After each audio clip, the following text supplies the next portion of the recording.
Hey guys, tonight we're stepping back into the dark skies and bitter cold of the year 536, when dust from a volcanic haze blotted out the sun and spring froze in midair. Forget the glittering courts and heroic tales you see in school books. The real story is about famine, plague, and rumors of the world ending under a ghostly gloom. So tonight we ask why you would not survive a single season in the year 536. What was it like to watch the harvest fail and wonder if the sky would ever clear again? Every region had its own horrors and small hopes, so let me know where you're tuning in from and what time it is where you are. It's always wild to see who's joining this slow descent into history. Now dim the lights, pull your blanket close, and let's shiver into those dark days together. You wake before dawn to an unfamiliar grey light. Not the soft glow of sunrise, but a heavy haze that clings to the horizon like a dull curtain. You step outside and shiver as cold air brushes across your face. It is June or July somewhere, but you cannot tell. There are no birds singing. There are no insects buzzing. There is only the eerie stillness of a sky gone wrong. You huddle into your cloak and walk toward the fields. You expect to see rows of green shoots and waving stalks. Instead, you find brittle stems, frozen stiff, their heads bowed as if in sorrow. The earth is hard beneath your boots, as cold as midwinter. You kneel and press your palm to soil so frigid it turns the flesh white. It humbles you and terrifies you at once. Farmers stand in groups at the field edge, shoulders hunched against the chill. They pass around wooden mugs of cold broth and stare at the dead crops in silence. One man spits and says he has never seen a frost in June before. Another lifts a handful of stalks, shakes the pale seeds into his palm, and lets them fall like tears. There will be no harvest this year. They know it. You know it. And still you all stand there, facing the same bleak horizon. Up above, the sun struggles to burn through the mist. It looks smaller and paler than you have ever seen it. It casts no warmth. It offers no promise of day. You wonder if it will ever break through again. You feel as though you are living under a glass lid, trapped in a tomb of your own making. You trudge home past abandoned barns and shuttered cottages. Smoke no longer rises from chimneys. No one has the fuel or the hope to start a fire. You catch your reflection in a wind-whipped puddle and see your breath curling around your neck. You do not recognize your own pale face. You do not recall ever being so cold in mid-year. Inside your cottage, your family gathers around a stale loaf. The crust tastes like sawdust. You divide it into thin slices, one per person, and dip it in watered-down broth. Your sister asks if there will be more bread tomorrow. Your father shakes his head and says the grain is spent. Your mother stares at the empty sack in the corner. You eat quickly so you do not think about tomorrow or the next day or what will come when the little you have is gone. Outside, children drag rickety boots through the frostbitten field. They look for anything that might have survived. A wild onion, a root that hid beneath the frozen ground. One boy uncovers a dried carrot, so shriveled it resembles a stick. He bites it and pretends it is sweet. You watch him and realize you feel the same. You pretend the broth warms you. You pretend the bread nourishes you. You pretend that summer will return. In the nearby village, the priest sprinkles holy water on blackened vines. He prays for mercy and for rain and for sunshine and for the earth to thaw. The congregation murmurs, Amen. You nod even though you are not sure what you believe anymore. You only know that the ash-colored skies will not clear on their own. A stranger arrives on a cart pulled by a weary mule. He carries maps and books and claims he can tell you why the sun has dimmed and the frost has come. You listen politely. He speaks of volcanoes in distant lands and of ash clouds that travel on high winds. He offers hope that the earth will recover. You want to believe him, but your bones ache with cold and your belly aches with hunger, and you wonder if words can fix a world frozen over. You go to bed shivering under too few blankets. You pray for dreams of warmth. You dream of sunshine, bright and golden, dancing across ripening grain. You dream of children laughing as they chase fireflies in evening air. But when dawn arrives, you wake to the same grey light. You shiver, you dress, and you step outside to face fields that died before they ever lived. You wake again, hours later, stirred by a muffled clatter outside. Through the small window, you see ash drifting down in slow sheets, coating the ground in a fine grey carpet. You step barefoot onto the floor and feel the cold creep into your bones. The ash crunches under your toes like fresh snow, and you realize you cannot remember ever feeling autumn chill in summer before. Outside, the world is silent, except for the soft hiss of ash falling on empty fields. No crow caws, no dog barks, no children shout. The only sound is the whisper of that dust settling everywhere on roofs and roads and the scant grass that has not died. You breathe deeply and taste grit on your tongue. You brush the flakes from your hair and begin the walk to the fields again. When you arrive, the stalks look even worse than before. The frost killed them. Now the ash buries what remains. You tug on the roots of a bean plant and lift it from the frozen soil. Its leaves are crusted in white and grey. They crumble in your hand like dry paper. The beans inside are shriveled spheres that could not grow in the gloom. You drop them back to earth and turn away. A neighbour stands at the field gate, holding a lantern even though it is still midday. The clouds of ash make it feel like late evening, and she must check her way home. She whispers that another frost came last night. This one was worse. The cold crept under doors and through cracks in the walls. It froze water in the troughs. It glazed the pathways so no cart will move until it thaws, if it ever does. You run your hands through the ash and rub your clothes clean of it as best you can. You leave a grey smear on your sleeves that will not wash out. You turn toward the village and hope to see smoke. But there is none. The ovens are cold. The baker has fled. The smith has nothing to heat. The bellows hang idle. Along the road, you pass a line of carts loaded with empty grain sacks. Farmers drag them toward the river, planning to trade for fish. There are no fish. The water is too cold and murky. It has ice in the shallows and ash in the depths. The nets come up heavy with nothing but weeds. A woman stoops by the riverbank, her skirts dusted grey. She stirs a pot over a small fire built on stones. In it is water and handfuls of boiled roots she found in a hollow tree. You cannot tell what they are anymore. They look like thick twigs or bark. She offers you a bowl. You hold it close to your chest and sip. The taste is bitter and thin, but warms your tongue a little. Enough to remind you of broth. Enough to remind you of better days. She thanks you for the company and says she remembers when this river sang in summer heat. When children splashed and fish jumped. When the breeze carried laughter and the scent of herbs. Now it carries ash and the sound of despair. You nod and swallow the last drop. A flake of soot settles on your lip. You wipe it away and continue on. In the center of town, a hastily dug well stands open. A bucket hangs on a rope that squeaks on its axle whenever someone draws water. You take your turn, lowering the bucket into the gloom below. You pull it up and glimpse a pale liquid. You hold your breath and sip a gulp. It tastes of dust and algae. You gulp again because thirst overrules taste. You climb the well wall and hold tight so you will not slip. The blacksmith emerges from his workshop holding a small hammer. He tests the balance in his hand, but only produces a spark when he strikes a stone. Sparks do not start fires in ash storms. He shakes his head and returns inside. The glow from his forge has faded to embers that no longer burn. He used the last of his charcoal days ago. You pass the schoolhouse and see children sitting on the ground around a woman with a tattered book.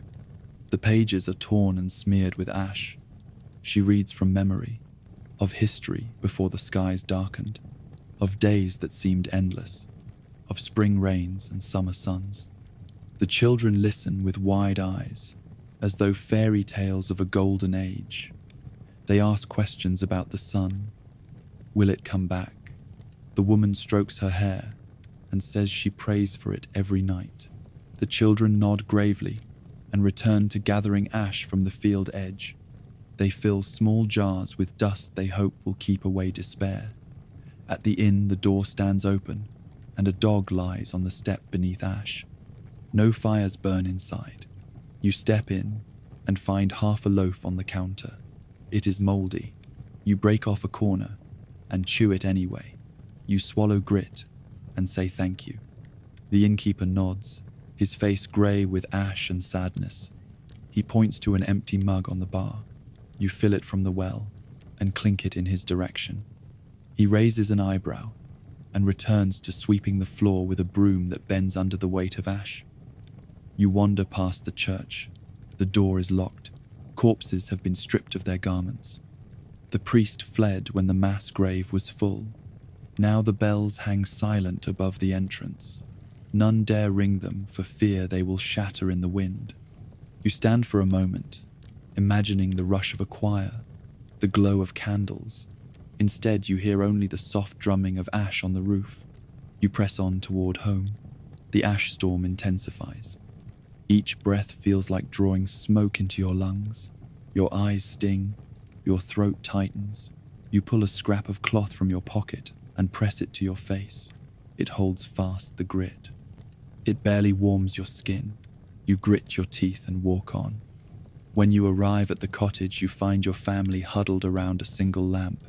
Its flame flickers against ash smudges on the walls. They have chained the shutters to keep the worst of the storm out.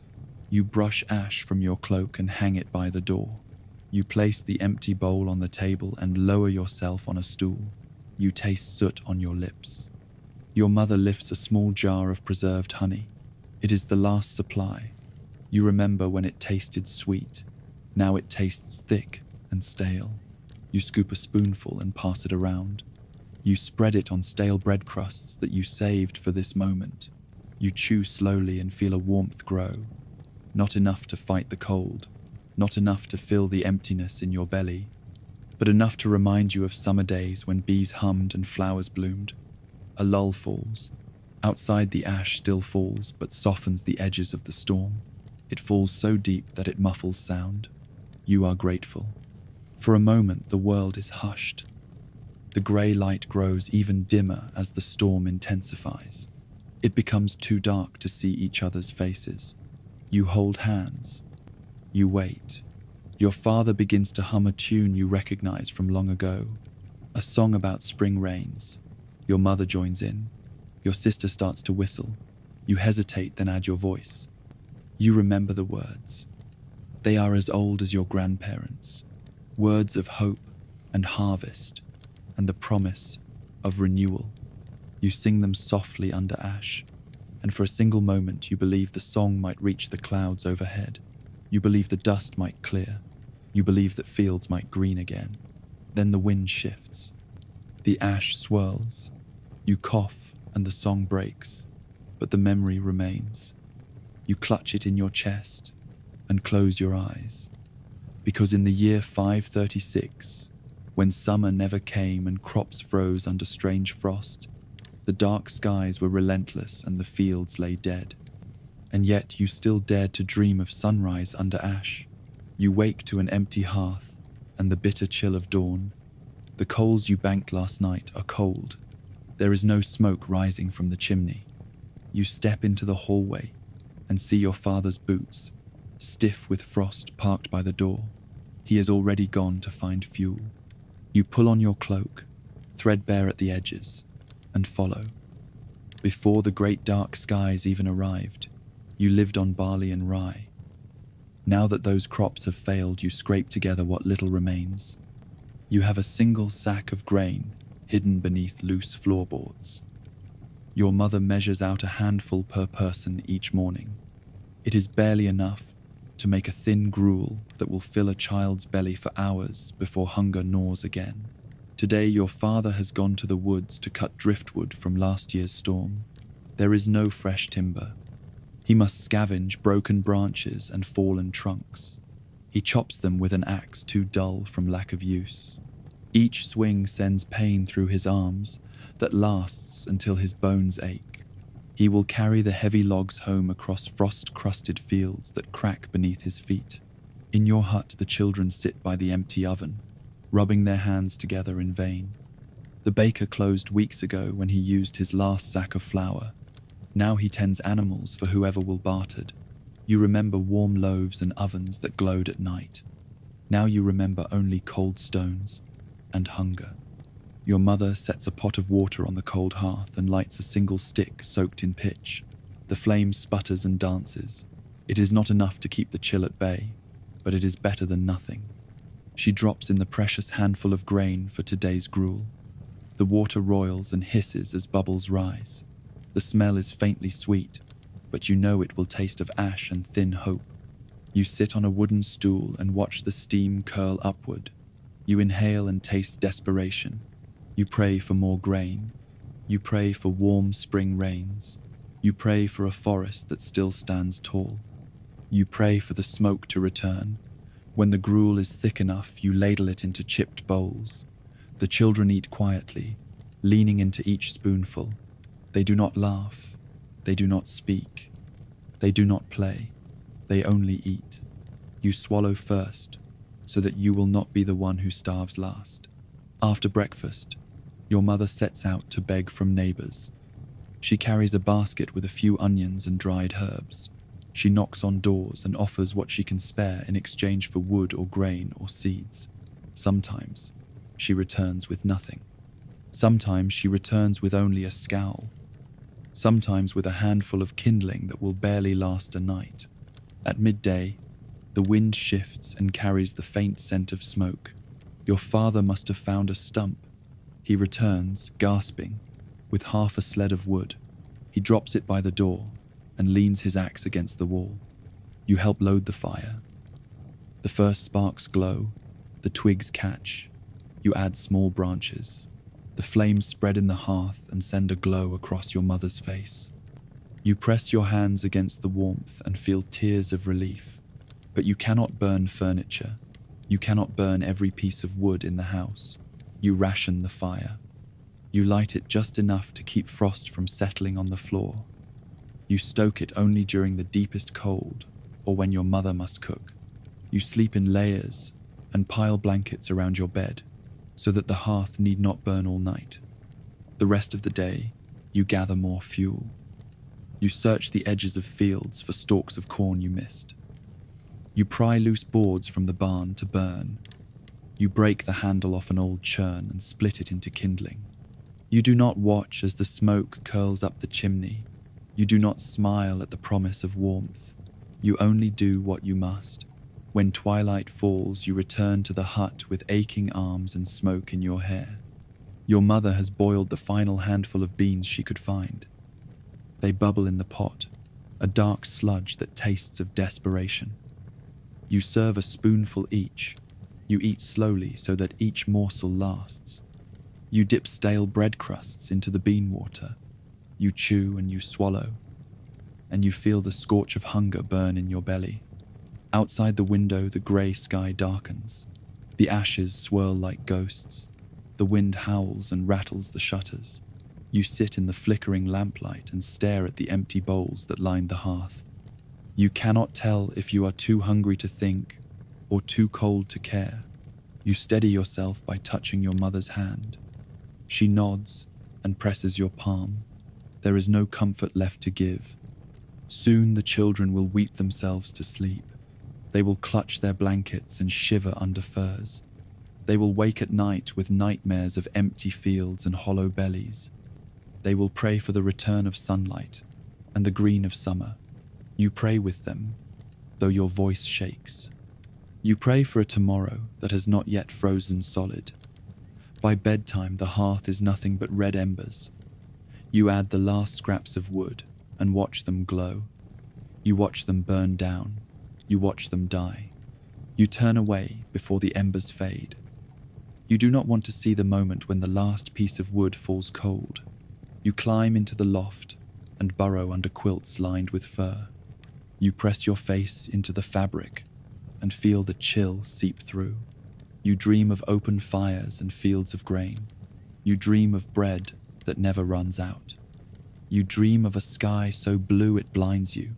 When dawn breaks, you will ration more grain. You will beg from neighbors again. You will gather ash for fuel and pray for kindness. You will measure every scrap of wood. You will keep the hearth just alive. Because in the year 536, families did not burn candles and stoke ovens. They burned furniture and prayed for warmth. They rationed grain like gold. They counted each breath in the grey dawn and wondered if it would be their last. You wake again, heart thudding in the dark. You feel the cold first, then the hunger. The embers in the hearth have died overnight. You know at once there will be no fire today until you or your mother can find more wood. You slip from your quilt and pad across the floorboards, stiff and creaking, toward the pot of cold gruel you left beside the door. It is half frozen into a block of grey mush. You spoon a bite, swallow, and feel the ache gnawing at your stomach. Your brother wakes next, shivering. He rubs his arms and asks if there is any broth left. You shake your head. Tomorrow you will save the last spoonful just for him. Tonight he must go hungry. Your father will not risk waking the neighbors again for a scrap of wood. Not today. Not until the ash storm clears. Outside the hut, the wind screams through gaps in the walls. You wrap your cloak tighter and step outside. The sky is the same deadly grey ash drifting down in steady streams. You follow your father along a path that leads to the remains of a hedge. The branches are brittle and bare. With his axe he chips at them, tossing small sticks into your waiting arms. You gather them into a bundle, splinters biting your palms. Each stick will burn for a few moments. Each stick will bring a sliver of warmth. You walk silently through the village. Doors stand open in some homes, shut in others. You see families huddled around cold fireplaces, rubbing their arms in vain. You see children sitting on thresholds, cheeks grey, eyes hollow. You see a neighbor stacking broken chairs for fuel. You see no laughter. You hear no song. At the old oak stump, you and your father stop. It stands alone in a field of dead grass. Last year it was a place for children to climb. Now it is a source of kindling. You kneel and run your hand along the ridged bark. You place your palm flat against it, feeling the cold seep into your skin. Then you chip away. Each strike of the axe sends a splinter flying. Each strike echoes in the quiet countryside. Your hands blister. You press them to your mouth, tasting blood. You ignore it and keep cutting. You want the softness of the inner wood. You want the fat branches that burn slow. You know you will eat less tonight so that you can burn more. You choose fire over fullness. You choose warmth over food. By midday, the bundle is too heavy for you. Your father drags it behind him on a scrap of cloth. He strides with the gait of a man half his age. You try to keep pace, but your legs tremble. The sun barely warms the air. When you collapse to rest, you see your breath like steam. You pull your cloak over your head and wait until your father returns with a stronger arm to help you up. Back at the hut, your mother has lit a tiny fire. Smoke curls through the single flue. You place the sticks inside. Sparks flare. You add one piece at a time. Flames lick the pot of gruel. You stir. The grit rises. You sip. Your mother looks at you, eyes red from ash. Her lips tremble. She nods barely. That is her thanks for this small reprieve. You share the gruel quietly. No one speaks. You swallow the last drop and count the empty bowls. You remember when you could have fed a dozen with this much grain. Now it must stretch for 3 meals. You wonder what tomorrow will bring. After lunch, your mother sends you to the granary. It is a grey stone building that once gleamed in summer light. Now it stands dull and lifeless. The door is locked. She has the key. You open it and step inside. The smell of straw and husks washes over you.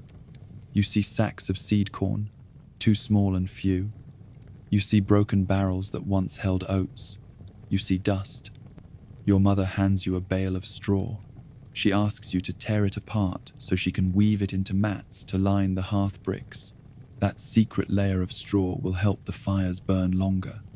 She says it might save 2 minutes of flame for each handful. You kneel and pull. Strands snap. You cough from the dust. You taste ash on your tongue again. When the straw is torn, you bundle it in your arms. You carry it back to the hut, chest heaving. You think of the warm glow it will provide tonight. You think of the comfort of your mother's hands as she tucks the straw under the pot. You think of the hope that one more spark might keep the cold at bay just a little while longer. Evening falls, and the darkness is absolute. You light the hearth and set a kettle on a single glowing ember. No one dares stoke the flames too high. The smoke will draw the ash storm into the hut. You stir a handful of roots someone bartered at market. You pour a thimble of gruel into it and heat it. The steam fills the room with a scent of bitterness and longing. You eat in silence. The children's eyes fall heavy. They pinch their hands together to keep them warm. You think about the sun. You think about the fields of grain that once rippled like a sea in summer. You think about the songs your father used to whistle as he tilled the soil. He does not whistle now. He sits beside you and drinks root water that could be poison. When the meal is gone, you open the door and step into the night. The wind cuts through you like a blade. Ash swirls so thick you have to close your eyes. You step back inside. You close the door. You lean against it and press your cheek to the wood. It is cold, but it is shelter. Your mother brings out a small candle. It is the only one left. She sets it on the table. Its flame shudders in the draught. You watch the shadows dance on the walls. You taste the wax when it drips onto your finger. You blow the candle out quickly. No light is safer than a dying flame. You cross the room to the hearth. You lift the last bundle of straw and add it to the coals. A tiny flare rises. You hold your hands above it and feel the heat. You close your eyes and imagine sunshine. You imagine harvest. You imagine grain piled high, the oven glowing bright, the hearth roaring with flame. You imagine laughter and full bellies. You breathe the smoke in. You taste the grit and the warmth mixed together. You know it will not last. You know the cold will return.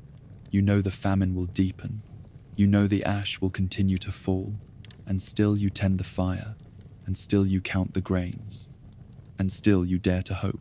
Because in the year 536, when famine stalked the land and smoke dwindled to ash, families rationed every crumb and burned every scrap.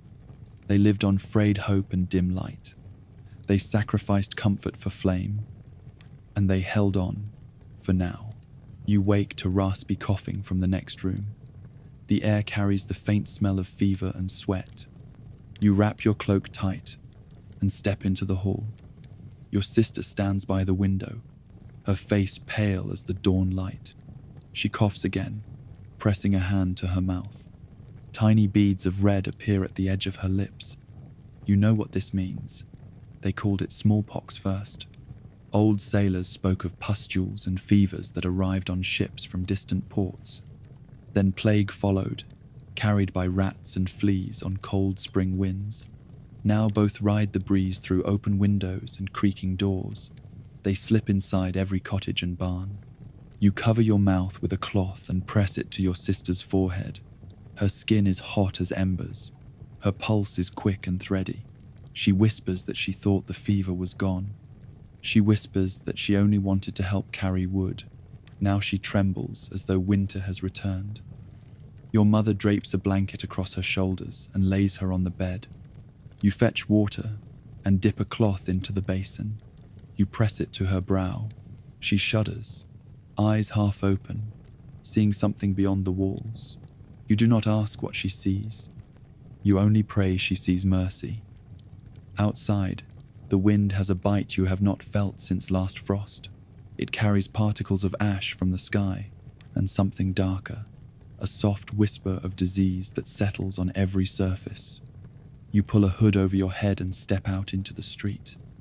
The village is not like it was before. Doors are nailed shut.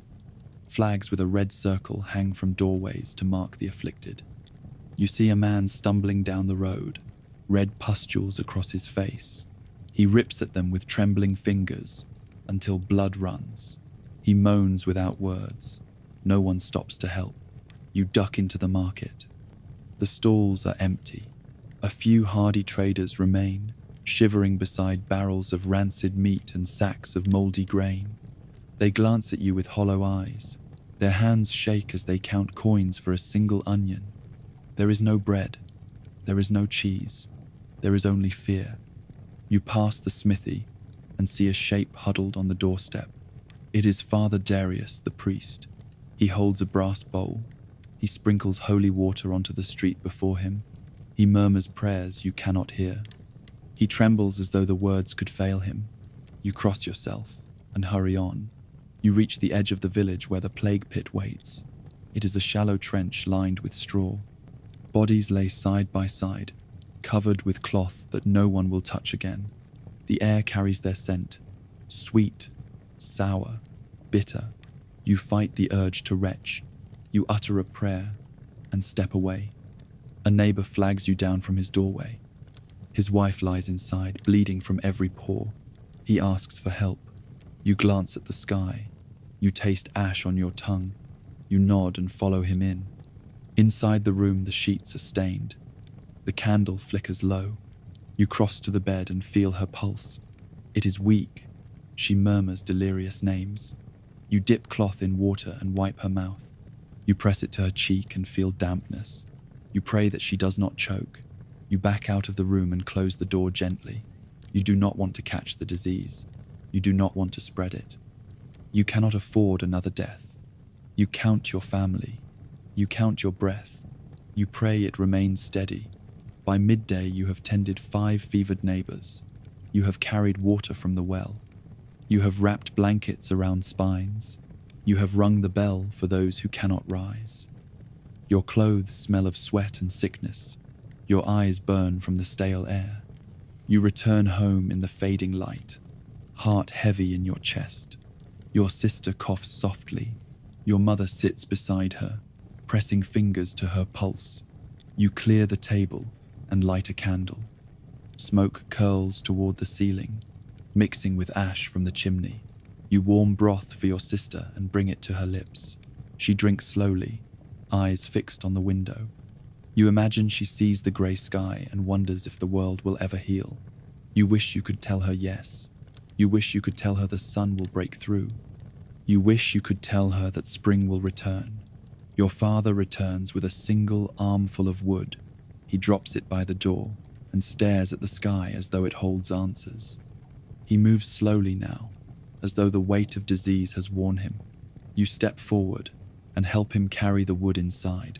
You stack it in the hearth. You feel a small spark of hope when the first flame flares. The night grows long. You sit by the fire, warming your hands. You listen for coughing in the dark. You listen for the creak of boards as someone collapses. You listen for the bell that tolls for the dead. When sleep finally claims you, you dream of fields green with grain, of laughter in the breeze, of a sun that warms every bone. You dream of a world that did not tremble at every cough. Then you wake to the grey dawn. You press your hand to your sister's forehead and find it colder than before. You taste ash on your lips. You stand, and you begin again. Because in the year 536, pestilence rode on the wind, carried by cold spring breezes. It slipped into every home.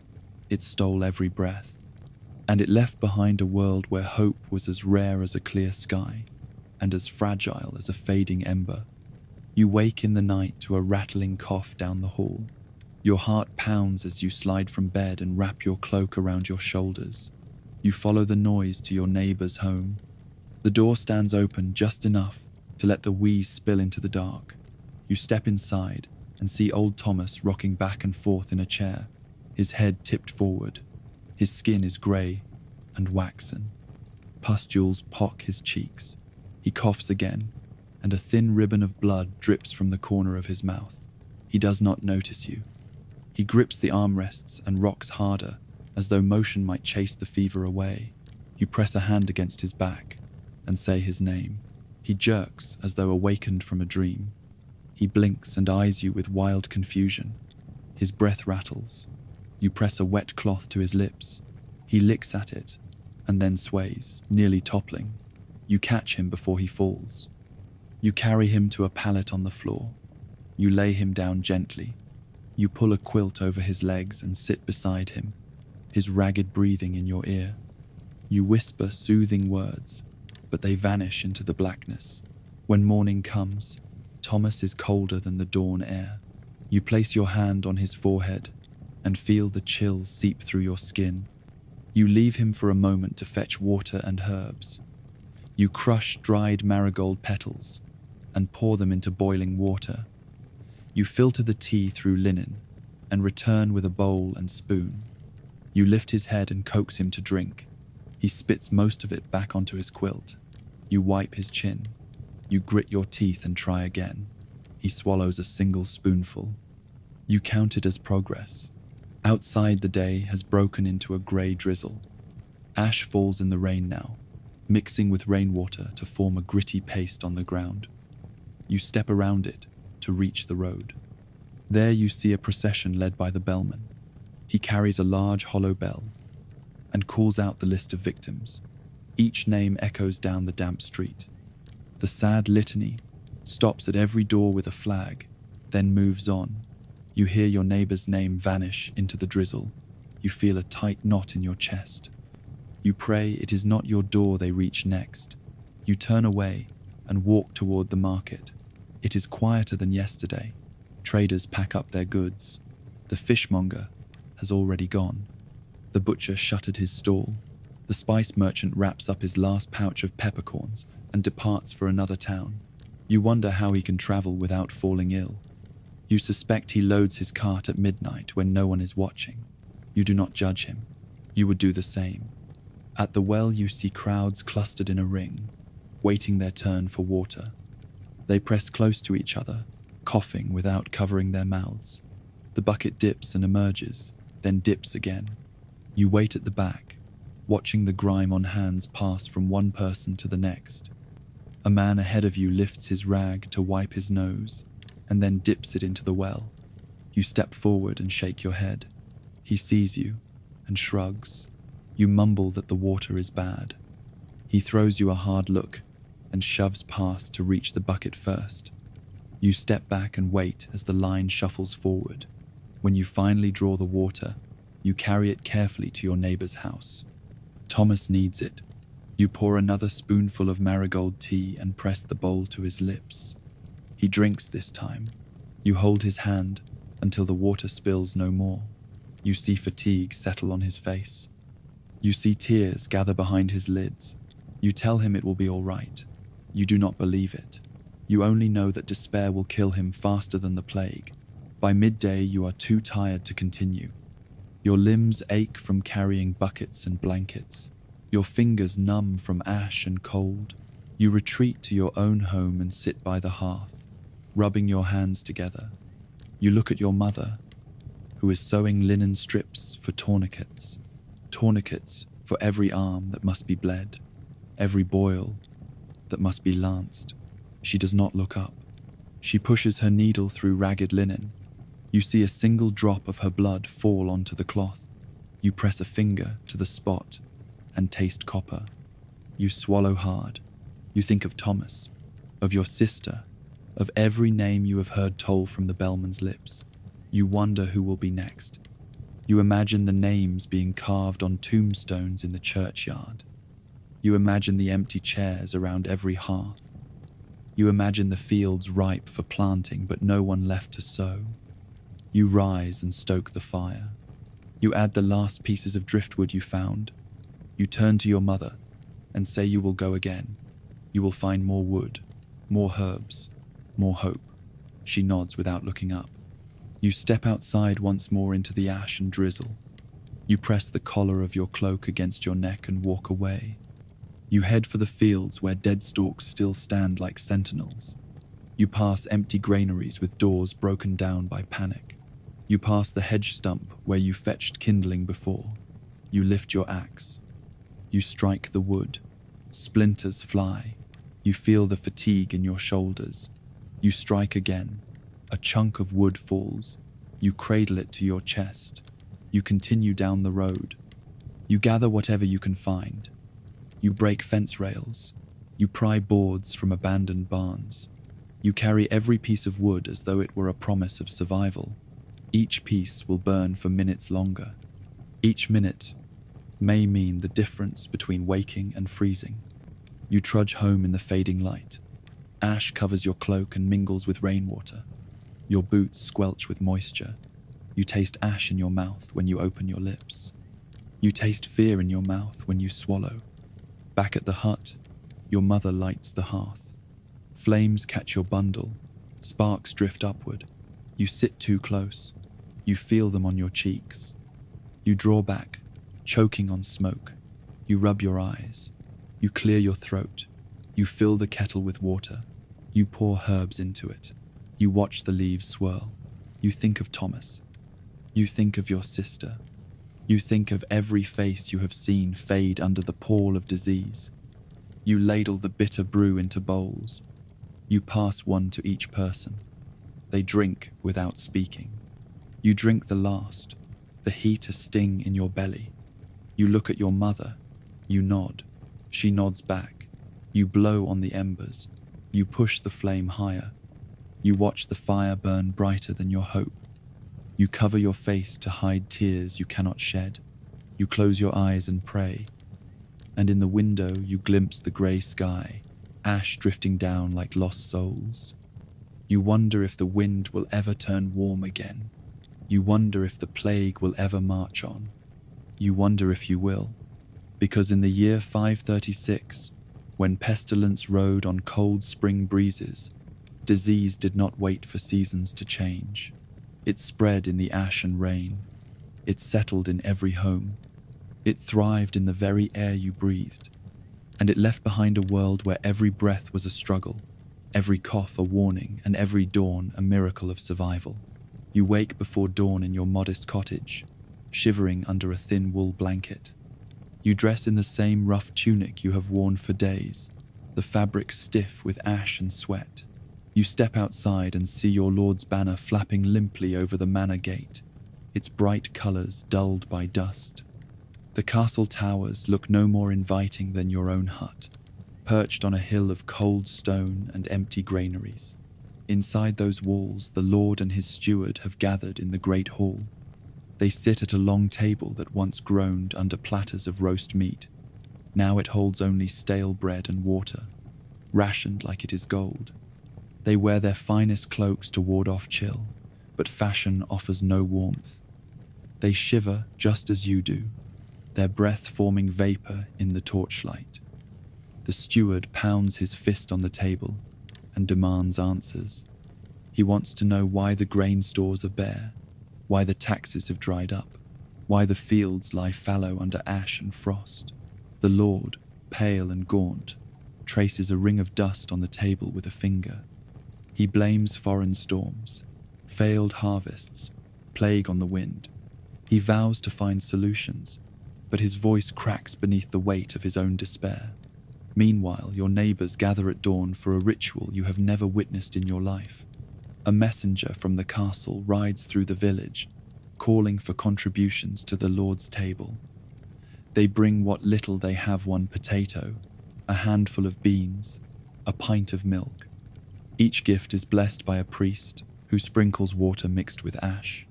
The villagers bow and leave their offerings in a wooden chest. Some weep, some nod in grim acceptance. You stand with them, clutching an onion and a hunk of hard cheese. You lay them in the chest and step back, watching the steward record every donation in a ledger bound in worn leather. Across the yard, the blacksmith pounds a horseshoe. The echoes ring through the morning air. You wonder if the smith himself eats today. He glances at you, wiping sweat from his brow, and grins. But the grin does not reach his eyes. You see the worry etched in the lines of his face. You hear the tremor in his hammer blows. When the summons comes, you and your neighbors file into the yard before the castle wall. The steward stands atop a wooden platform. He reads a declaration. All must work the common land or face penalties. None may leave the manor without permission. The cold wind whips your cloak as you listen. You glance at your children standing at your side. You press a hand to their shoulders and whisper that you will find a way. Inside the keep, the Lord struggles with his own people. The steward reports that the royal household has already consumed half of the palace stores. The baker curses the day he agreed to supply the kitchen. The huntsman brings news that even wild game has grown scarce. Where once stag roamed, now only skeletal deer bones lie bleached in the forest clearing. The Lord turns to his counselor, seeking wisdom.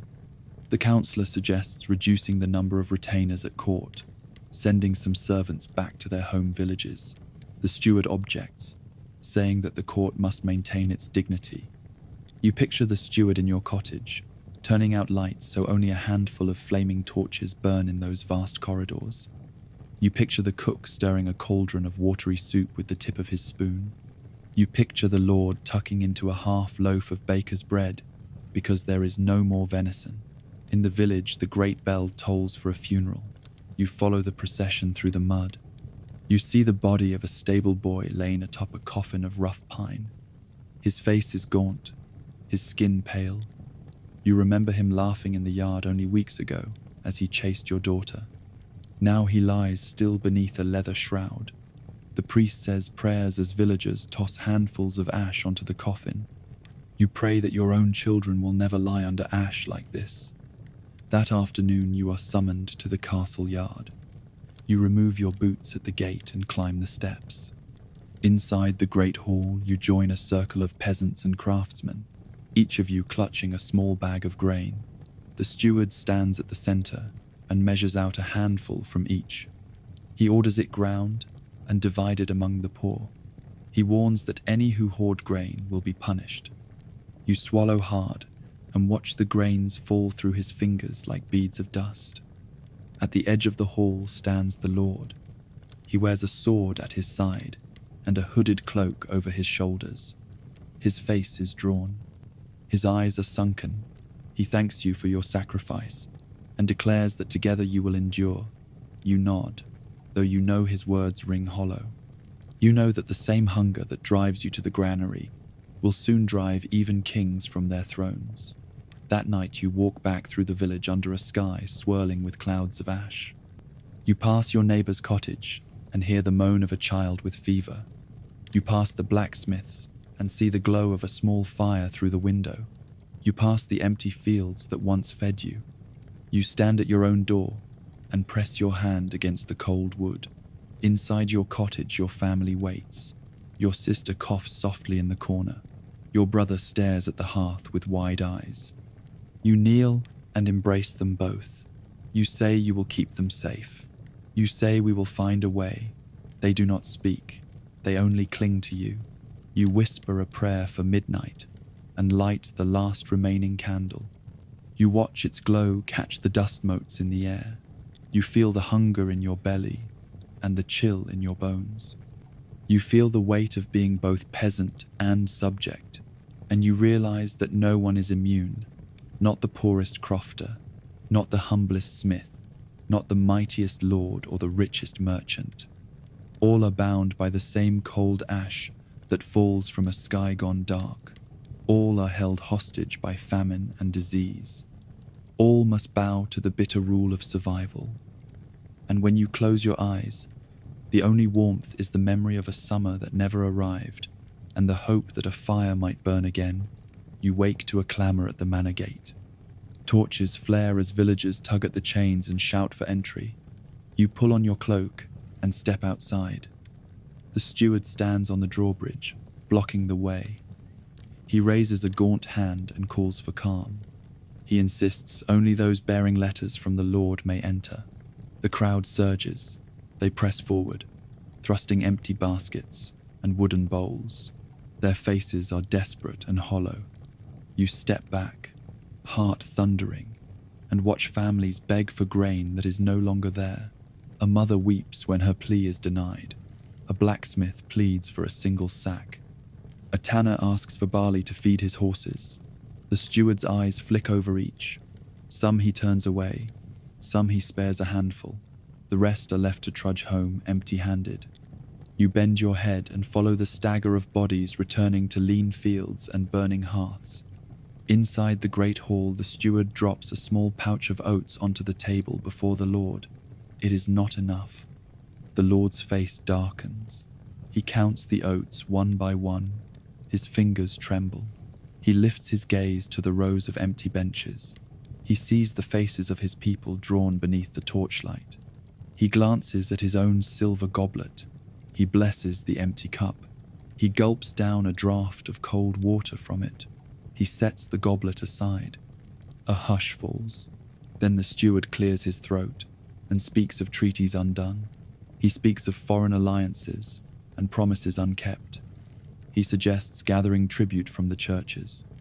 The bishop in the corner rises, robes swirling ash-grey.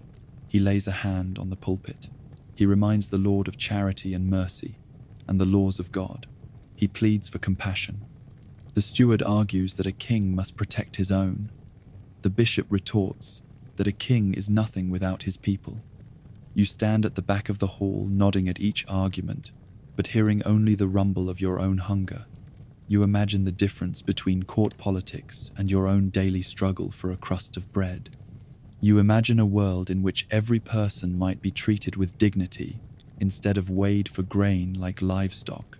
After the council breaks, you are summoned. A guard with a torch escorts you through winding corridors. You pass rows of closed doors. You hear distant weeping. You enter a small chamber. There sits the Lord behind an oaken desk. He presses his palm to his forehead. He asks your name. You answer, voice small. He asks your trade. You say you are a weaver. He asks if you have children. You nod. He asks if you have food to feed them. You lower your head and say no. He leans forward. The torchlight glints on his weary eyes. He says there is a workshop in the east wing. They need cloth for blankets. He offers wool and linen in exchange for your work. You will be paid in grain when the next harvest comes. You nod, relief swelling in your chest. You wonder if you have misheard. He repeats the offer. You bow and thank him.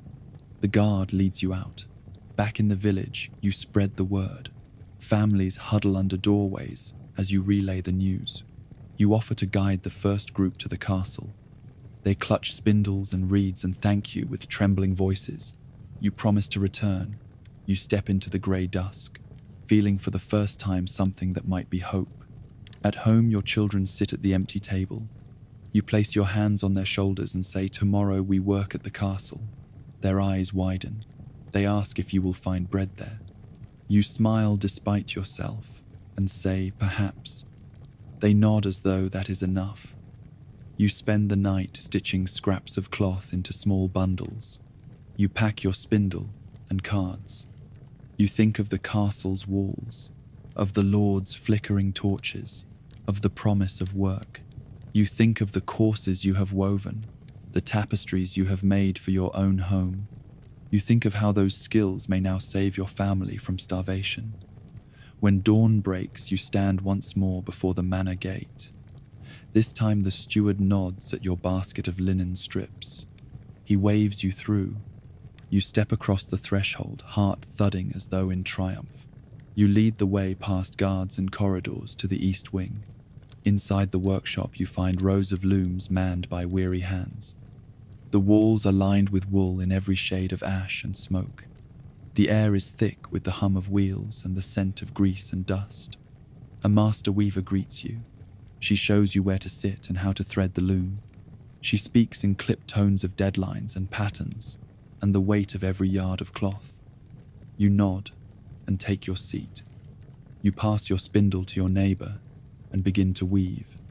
You set the shuttle flying through the warp. You feel the rhythm in your bones. You feel your hunger ease with each clack of wood. You feel purpose in the strain of every thread. Outside the windows, you see villagers slapping down stone paths to carry grain home. You see guards escorting a cart of barley toward the sheds. You see a glimmer of smoke rising over the horizon. You hear laughter, faint as a memory. You taste hope on your tongue. When the sun dips low, you count the yards you have woven. You tuck your cloth into your basket. You gather your spindle and cards. The master weaver nods approval. The Lord Steward appears with a small bag of grain. He names it as your payment. You take it, hands shaking, and thank him. You step through the workshop door into the dusk. Back in the village, you find your family waiting by the hearth. You spread the cloth out on the table. It is not fine as court tapestries. It is rough and sturdy. It will warm your children, and perhaps enough extra to sell at market. You divide the grain. You measure it with a steady hand. You set a bowl before each child, with a smile that aches with relief. You lift your cloak and step outside into the night air. The ash still drifts down like cold rain, but your heart swells at the thought that even lords must weave and sweat when the world burns without mercy. You realize that in this year 536, even the highest throne cannot shield you from cold and hunger. And yet, when you stand beside your lord at the loom, you share a common thread of survival. You step through the monastery gates and feel the hush settle like a benediction. The stone archway bears carvings of saints and vines, but much is worn smooth by ash and time. You brush your fingers over the words etched above the door, words you cannot read because the scribe who carved them vanished years ago in the first waves of famine and plague. Beyond the gateway stands a courtyard of cracked flagstones and unkempt grass. The well once drew clean spring water. Now it is choked with soot and debris. You lower a bucket and draw up foul liquid that tastes of rust and memory. Inside the cloister, you walk beneath columns that should ring with the chanting of monks. Instead, silence echoes where voices once rose in prayer. You pass an empty garden where medicinal herbs once grew. The beds are overrun with weeds. You kneel and find a single sprig of rue still standing. You press it between thumb and forefinger. It smells faintly of decay. You place it in your pocket, a token of hope. You find the scriptorium at the far end of the cloister. The door hangs from a single hinge.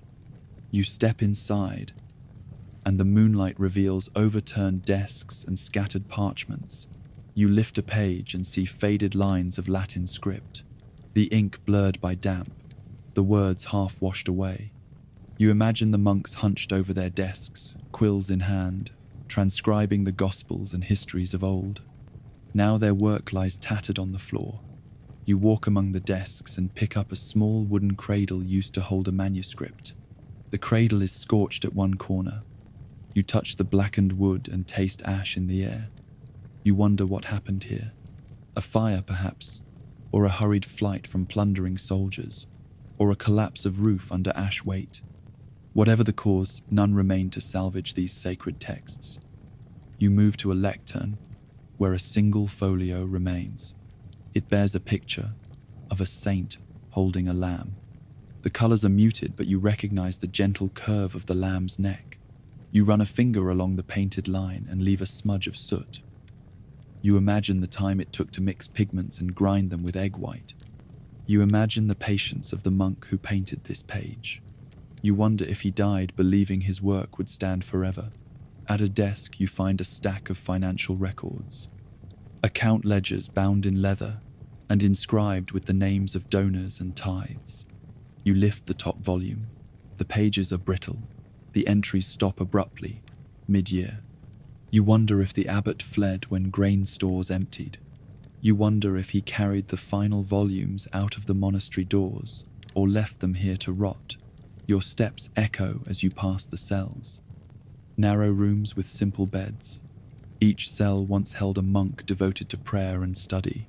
Now they stand empty. You peek inside and find a single rosary draped over a stone bench. The beads are worn smooth from constant handling. You hold the rosary in your hand and marvel at the devotion it once represented. A bell tolls faintly from the ruined bell tower. You exit the scriptorium and look up at the tower's broken arch. The bell has no rope. It hangs silent. You remember how the monks rang it for prayers at dawn and twilight. You remember how the sound carried across the valley and comforted farmers in their fields. Now the silence feels heavy enough to break. You wander into the refectory where long tables once held rows of hungry supplicants. The benches lie overturned. You run your hand along the scarred wood and recall the clatter of bowls and cups as the brothers shared meals of soup and bread. At the head of the hall you find a broken choir stall carved with angels. Their wings and faces have chipped away. You brush away the dust and smell the stale air. In a corner of the refectory you notice a small chest. You pull it open and find fragments of documents tied with a thread. A fragment of a charter granting land, a sketch of a medieval map, a fragment of a prayer in an unknown tongue. You hold them against the moonlight. They blow to dust in your hand. You catch what you can and place it in your pocket. You climb the narrow stairs to the dormitory. The roof leaks and rainwater drips onto the stone floor. Wooden rafters sag. You feel the weight of seasons without repair. You cross the room and find a writing desk by a shutterless window. On it lies a leather-bound volume whose cover reads Historia Ecclesia, History of the Church. You open it carefully. The pages are swollen. The text is smeared. Large blotches of ink run into each other. You trace the lines with your fingertip and wonder what you might learn if the words were whole. You close the book and turn it face down. You know its secrets are gone. You know this silence is final. You walk back through the dormitory, pressing your palm to the cold stone walls, as though they might whisper stories of scholars and prayer. You emerge into the night sky. Ash drifts across the moon's face, turning it dull. You spot the monastery's tower in silhouette. You think of the library shelves now empty. You think of the scriptoria filled with quiet devotion. You think of the errors introduced when copying text by candlelight. You think of the manuscripts given to flames by invaders and accidents. You think of all that was lost. Below you, in the valley, families huddle around meager fires. They have no written chronicles to guide them. Their histories live in songs and in the thin lines etched on stone memorials. They will pass memories by word of mouth until those memories, too, vanish. Then the year 536 will sink into legend. Then it will slip into myth. Then it will disappear entirely. You return to the scriptorium one last time. You pick up a piece of charcoal and write your name on a scratch of parchment. You hold your breath, hoping the ash will not claim that too. You tuck it into your pocket. You step away and leave empty desks behind. Outside the monastery gates, you look back once. You bow your head to the vacant cloister. You wonder if any monk walked these corridors after the ash fell. You wonder if anyone remembered to box up the remaining volumes. You wonder if the world will ever recover enough to reassemble what was lost. You turn and fade into the drifting ash, carrying with you the fragile memory of ink and quill, and the silent testament of a monastery undone by sky and time. You return to the collapsed chapter house where the brothers once gathered for readings and counsel. The roof has fallen in and sunlight pours through a jagged opening. You step over rotting beams and shards of broken slate. You pause at a stone lectern now half buried in rubble. You brush ash and dust from its surface and see carved initials that once marked the rightful reader's place. You trace the grooves with your finger and feel a connection to those who sat here centuries ago. Nearby, a broken window frame holds shards of glass rattling on their slender ledge. You retrieve a fragment of clear glass and hold it up. It catches the light of a lantern you carried with you. For a moment you imagine the monks reading by reflected daylight instead of flickering candle flame. Then you place the glass back gently. It should remain, a small trace of clarity in this wreck. You step through the chamber doors and into the refectory where a single bench remains intact. You sit there and lift your knees so you can rest your arms on your lap. You close your eyes and remember the sound of chanting echoing on these walls. You imagine columns of brothers prostrating in unison, the hush broken only by the resonance of their voices. You imagine the scent of incense mingling with the smoke of lamps. A sudden breeze stirs the ember of your lantern, and you open your eyes. You stand and cross to a row of hooks where monks once hung their hoods. The iron hooks are rusted through. On one hangs a solitary garment scrap, grey with ash. You lift it and feel the coarse wool. You imagine the brother who wore it, his breath rising in prayer, his hands steady as he turned the pages of a precious book. You fold the fabric and place it in your satchel. It may serve as a reminder that devotion can outlast destruction. You move toward a niche in the wall, where a niche once held clay jars of pigments. You sift through the rubble and find a broken jar. It spills powder as you lift it, the color of ochre staining your palm. You taste grit as you bring your finger to your lips. You know this dust once colored elaborate initials in illuminated manuscripts. You tuck the fragment away. You will examine it later against white paper in your own home. See if its hue remains bold. Beyond the refectory, you find the infirmary. A single cot stands beneath a window. The mattress is gone. A rusted basin lies on the floor. You peer into it. It holds rainwater tinged with rust. You lift the basin and carry it outside. You set it in the garden plot, where nothing grows. You tip it over and let the water spill in slow rivulets.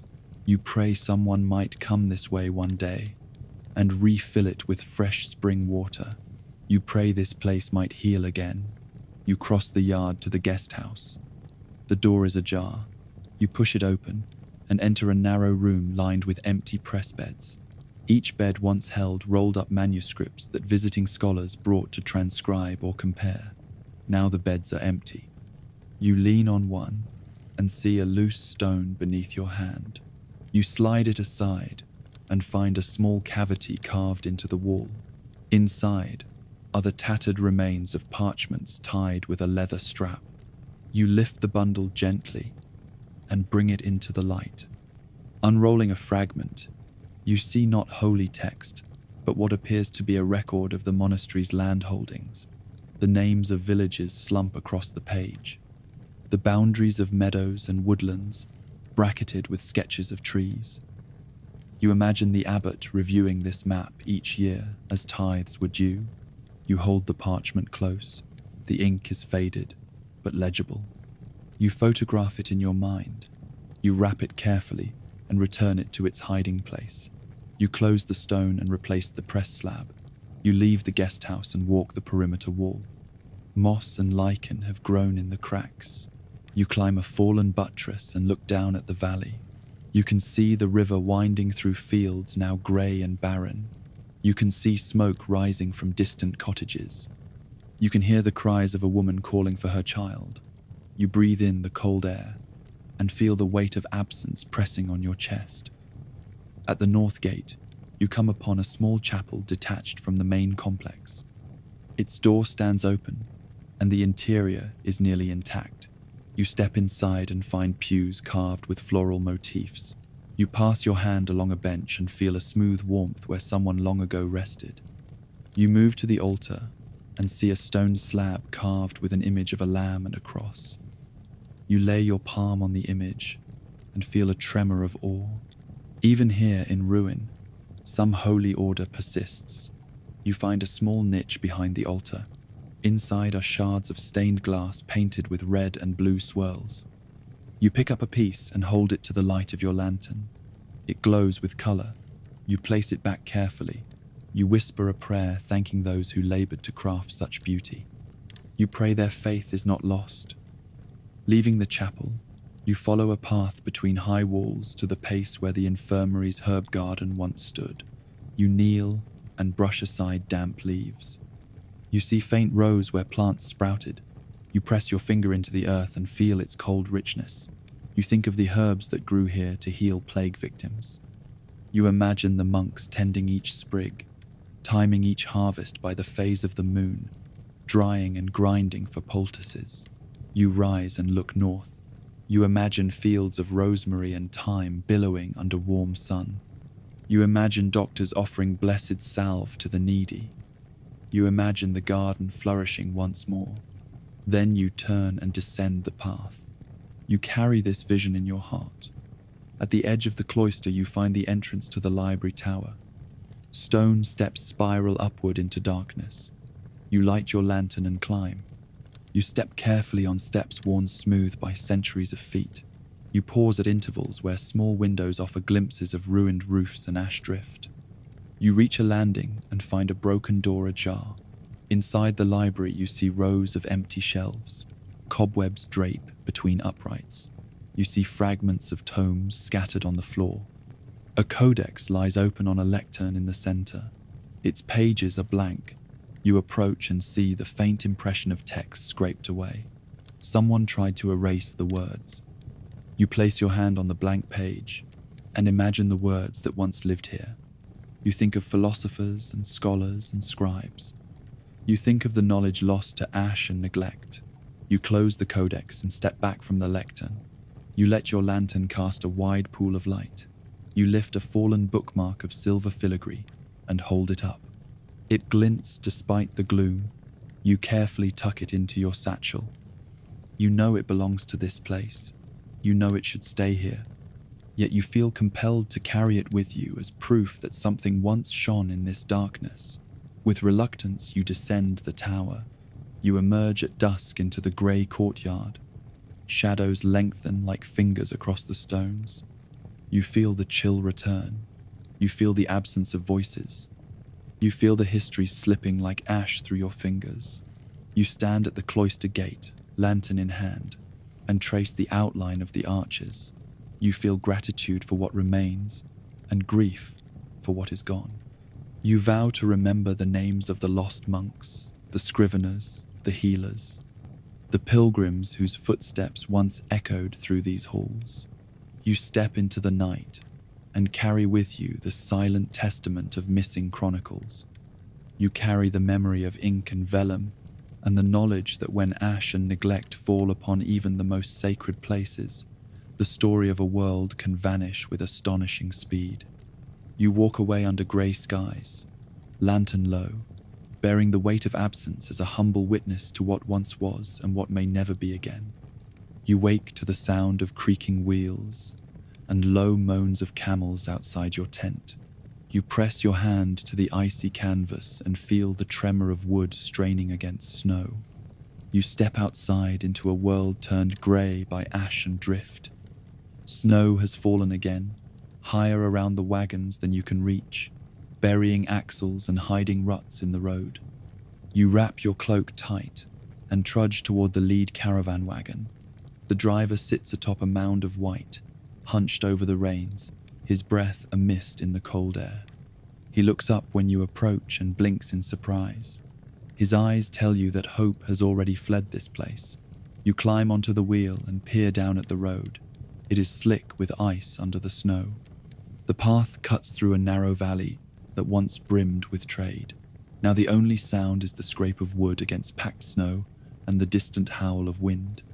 You step down and walk between wagons, each one pressed into place as though locked by invisible hands.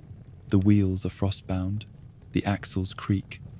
No beast can move. You reach the camel at the head of the line. It stands barefoot on frozen earth, head lowered. Its breath puffs in quick white clouds. You approach and slip your arm around its neck. You press your cheek to its fur and feel the heat wavering beneath the coarse hair. You whisper to it and feel consolation in the warmth of its body. A trader hurries over, boots crunching. He wears a thick cloak patched with colored cloth that once gleamed bright in southern markets. He carries a small leather pouch he guards like a treasure. He asks if you know when the path will clear. You shake your head. You tell him the drift is too deep. You tell him the pass will not open until the thaw. He curses under his breath and grips the pouch tighter. You walk on past beadwork and silk wrapped around sacks of spices. Each bale is stacked like bricks, but they slump now, damp and cold. You see threadbare rugs laid over the snow to keep goods from freezing solid. You touch one and feel the fibers stiff with frost. You imagine the price these rugs brought in a warmer season. You imagine the merchants who sold them dreaming of distant shores while they huddle here, feet nearly numb. A group of guards stands at the back of the caravan. They eye the woods on either side of the trail. They grip spear shafts and iron bows. Their gaunt faces are stubbled and worn. You approach the nearest guard and ask about bandits. He glances at the tree line. He says wolves are the least of your worries. He says desperate men have taken to preying on stranded caravans. He points to footprints in the snow, prints too large for wolves, scuffed boot treads that lead off the road into the forest. You shiver and step back. You imagine men in cloaks darker than night, waiting to prey on your wares. You imagine your own gold pouch lying on the ground under a tree. You imagine waking to find it gone. You imagine a blade at your throat. You imagine the driver of your caravan pleading through chattering teeth for mercy that never comes. You hurry on to check the rear guard. You lift your hood and taste ash on your tongue. You see tracks that lead from one wagon to another. You follow them to a torn bag of grain spilled on the snow. You see the tracks vanish into the tree line. You scoop up a handful of grain and feel the frost bite into the kernels. You drop the handful back and grip your cloak. You know your own stores are too small to survive any theft. You return to the center of the caravan. You climb atop a crate and call out for all to hear. You announce that bandits have stolen from the last wagon. You call for volunteers to guard the goods tonight. You see heads turn and shoulders sag. You see men eerie with hunger. You see women clutching children. You cannot blame them for fear. You call again and offer to take first watch. You promise to share the burden. A few nod. They drop their tools and hand you knives and lanterns. You move to the front of the convoy and post sentries in pairs. You place one near the wagons of silk and spices. You place another near the food stores. You give each a lantern and ask them to call for help at the first sign of movement. You test the lanterns. They flicker in the night air. You worry they will die before the bandits arrive. As darkness falls, you gather firewood from broken saddles and discarded crates. You build small fires between the wagons, careful not to scorch the canvas. You press blankets around the edges. You hope the light and warmth will give you an edge. You stand guard in the flickering glow, knife in hand, eyes straining through the veil of snow. Hours pass. The wind howls. The fires sputter. You see shadows on the edge of the light. You hear branches snap. You grip your knife tighter. You step toward the sound. You call out into the dark. No answer. You step closer. You see a dark shape between the trees. You step back. You raise your lantern. You see only snow and grey. You exhale and see your breath. You return to the wagons. You check on your caravan partner. He nods when you whisper. He presses a flask of mead into your hand. You thank him and sip. The mead is warm and sweet. You feel heat spread through your chest. You look at the fire. You look at the night. You wonder which is safer. Suddenly a shout rings out. One of the guards near the grain store calls for help. You leap to your feet and race across the snow. You reach him just as he swings his knife at a figure lunging from behind a wagon. You hear the snap of cloth as the moonlight catches a hooded cloak. You dash forward and strike with your own blade, wounding the attacker's shoulder. The man falls into the snow. He lets out a pained cry. More figures emerge from the tree line, knives glinting. You count 4 more bandits. You shout for the other guard. You raise your knife. You prepare to defend the caravan. The bandits pause. They see the fires. They see the guards. They see you. They weigh their odds. You raise your voice and call on them to leave. You promise you will not pursue. You promise only to defend. The wind whips. The bandits glance at each other. Then they melt back into the trees. leaving a trail of footprints in the snow that vanish at the edge of the clearing. You lower your knife and watch their retreat. You exhale and the tension leaves your shoulders. You thank your guard. You shout for water for the wounded. You tend his arm while the lantern glows and the wind whistles beyond. The attack has left the caravan shaken but intact. You reposition guards and build a second ring of fires. You organize the inventory to protect the most valuable goods. You ration what little remains of food for the men and women on watch. You encourage your companions to share stories of journeys past, to keep their minds from the cold fear of tonight's near disaster. When dawn arrives, you see no bandit tracks returning. You breathe relief. You gather the fires and reload the wagons. You push the bundles of goods against the wheels as though they can solve the ashbound problem. You climb into the driver's seat and call for the beasts to move. They shake their heads at the cold and the strain. You snap the reins. They groan and step forward. The wagons lurch. The axles creak. The path ahead winds through hills weighted with snow and ash. Your muscles ache from the guard duty. You press your cloak tighter. You guide the caravan step by step. You glance back and see the ragged fires burning out. You see the guard lean on his companion. You see frightened faces pressed against the wagon sides. You realize that despite bandits and snowdrifts, you have survived another night. You raise your voice and call to the caravan. You say you will find the next way station. You say you will clear the path together. You say you will overcome ash and ice and fear. You hold the reins and guide the beasts into the grey dawn. You breathe deeply and taste hope mingled with ash. You continue on, caravan in tow, through a world where trade routes lie in ruin, but a single spark of resolve can light the way. You travel for days through the grey wasteland, the caravan crawling along the ash-choked road like wounded beetles. Each dawn you break camp on frozen ground and visit the nearest ruin of an old inn or watchtower to scavenge what you can. On the second day you find a stone way station, its roof collapsed and its sign hanging by a single iron hinge.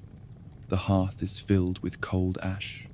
You pry a handful of broken tiles from the roof and wedge them against the wagon wheels to catch on the uneven snow. It is crude, but it keeps you moving. By midday you reach a narrow pass where two ruined fortresses stand guard. One was the stronghold of the Earl of Harrow, the other a monastery turned watchpost. Both have fallen silent. You see broken hoofprints in the snow, and beware for mention of the bandits that haunt these hills. You set double watch.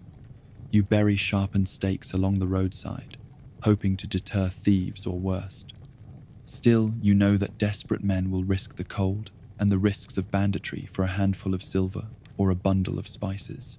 Food stores have emptied long ago.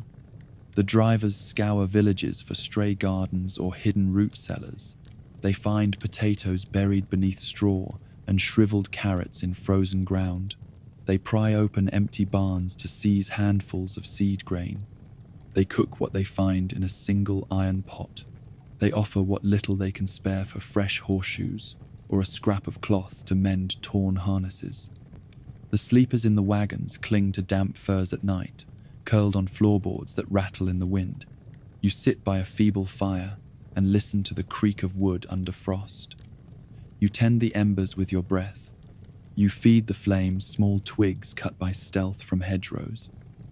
You hear the hush of your companions' soft conversations. They speak of home, they speak of hearth and harvest. They speak of summer and wheat and your final destination beyond the mountains. When you reach the crossroads where the southern road meets the old Roman causeway, you stop. You find a battered signpost pointing to the city of Verdun. You have heard that merchants there buy furs and dried fish. You have heard it still stands. You breathe hope and duck into the nearest tavern ruin. The floor is strewn with broken chairs and wooden chests.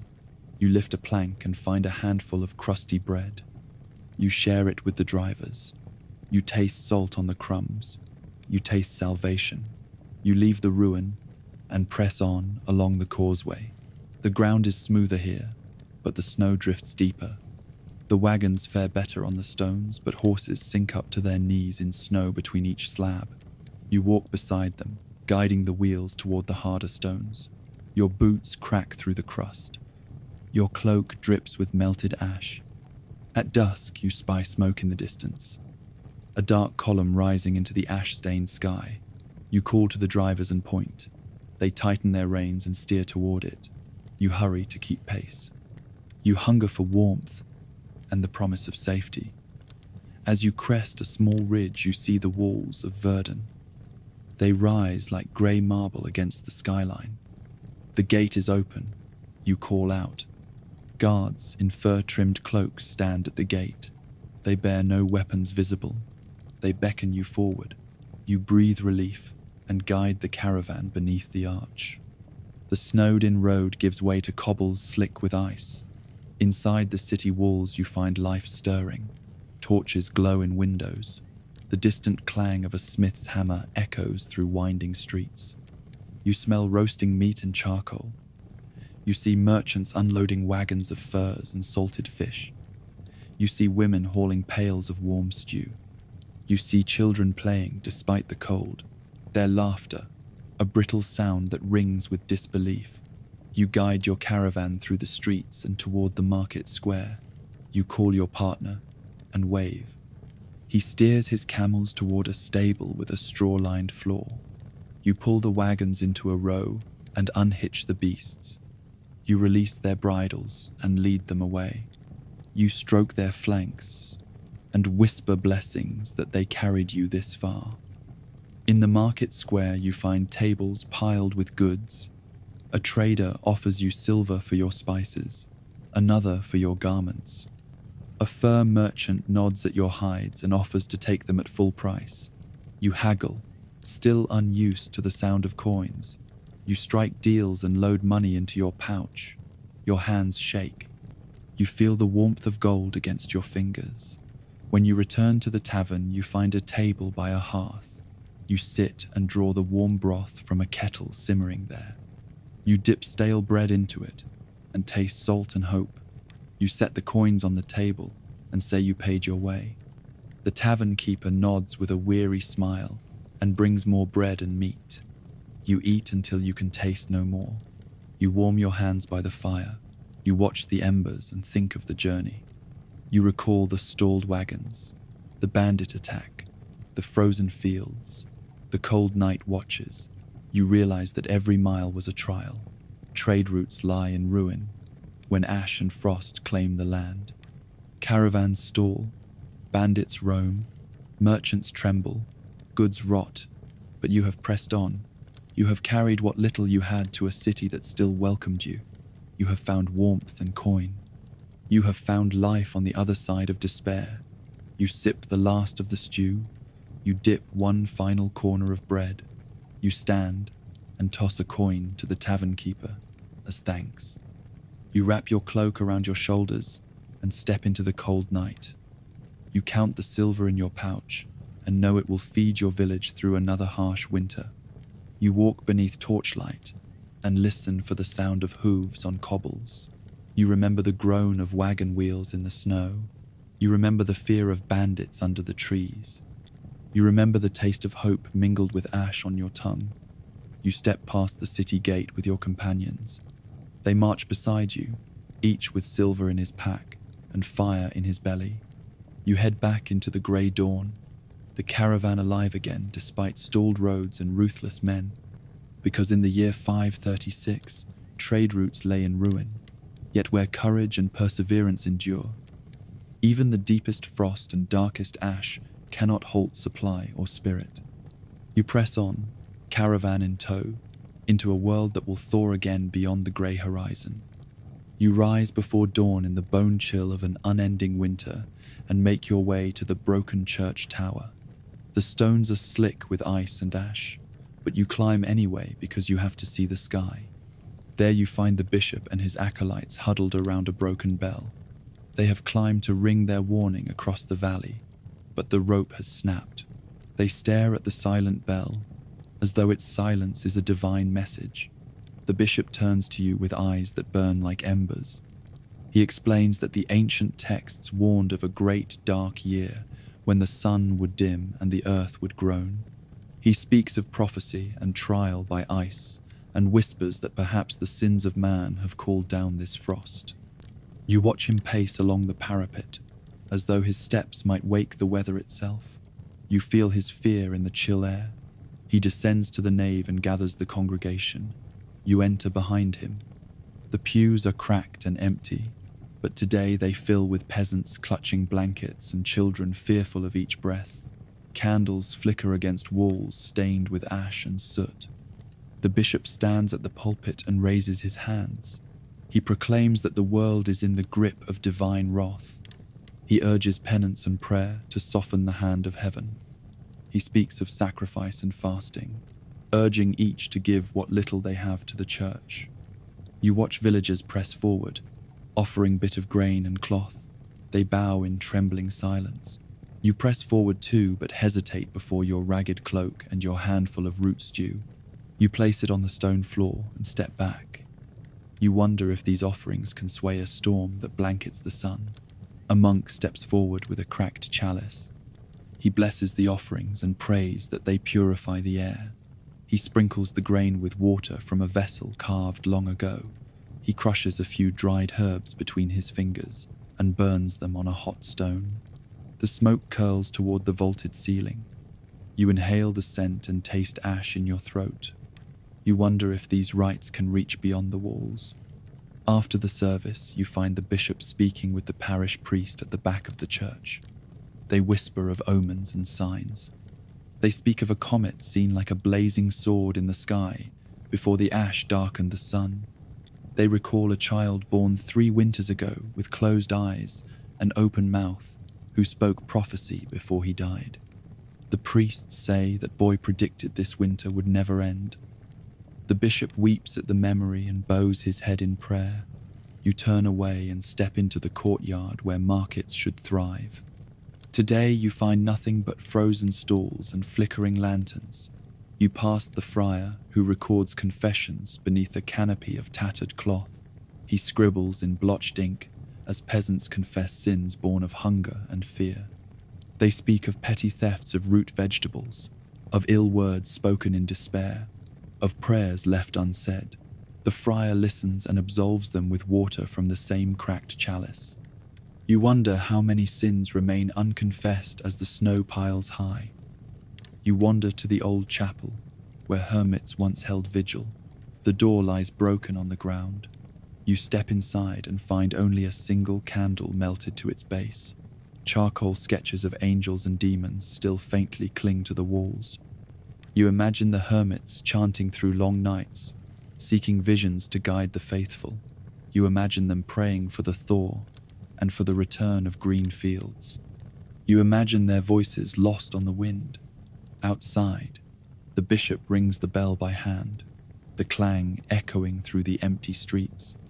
He calls for a day of prayer and candlelight vigil tonight on every hill and in every valley. He says that if the faithful raise enough light, the heavens may soften. You shiver at the idea of gathering wood for candles when every flame steals fuel from the hearth. You imagine the night filled with flickering points of hope, a vast canopy of light fighting against the ash. At the end of the day, you gather with others near the hill outside the village. You carry a single lantern, its glass battered but still whole.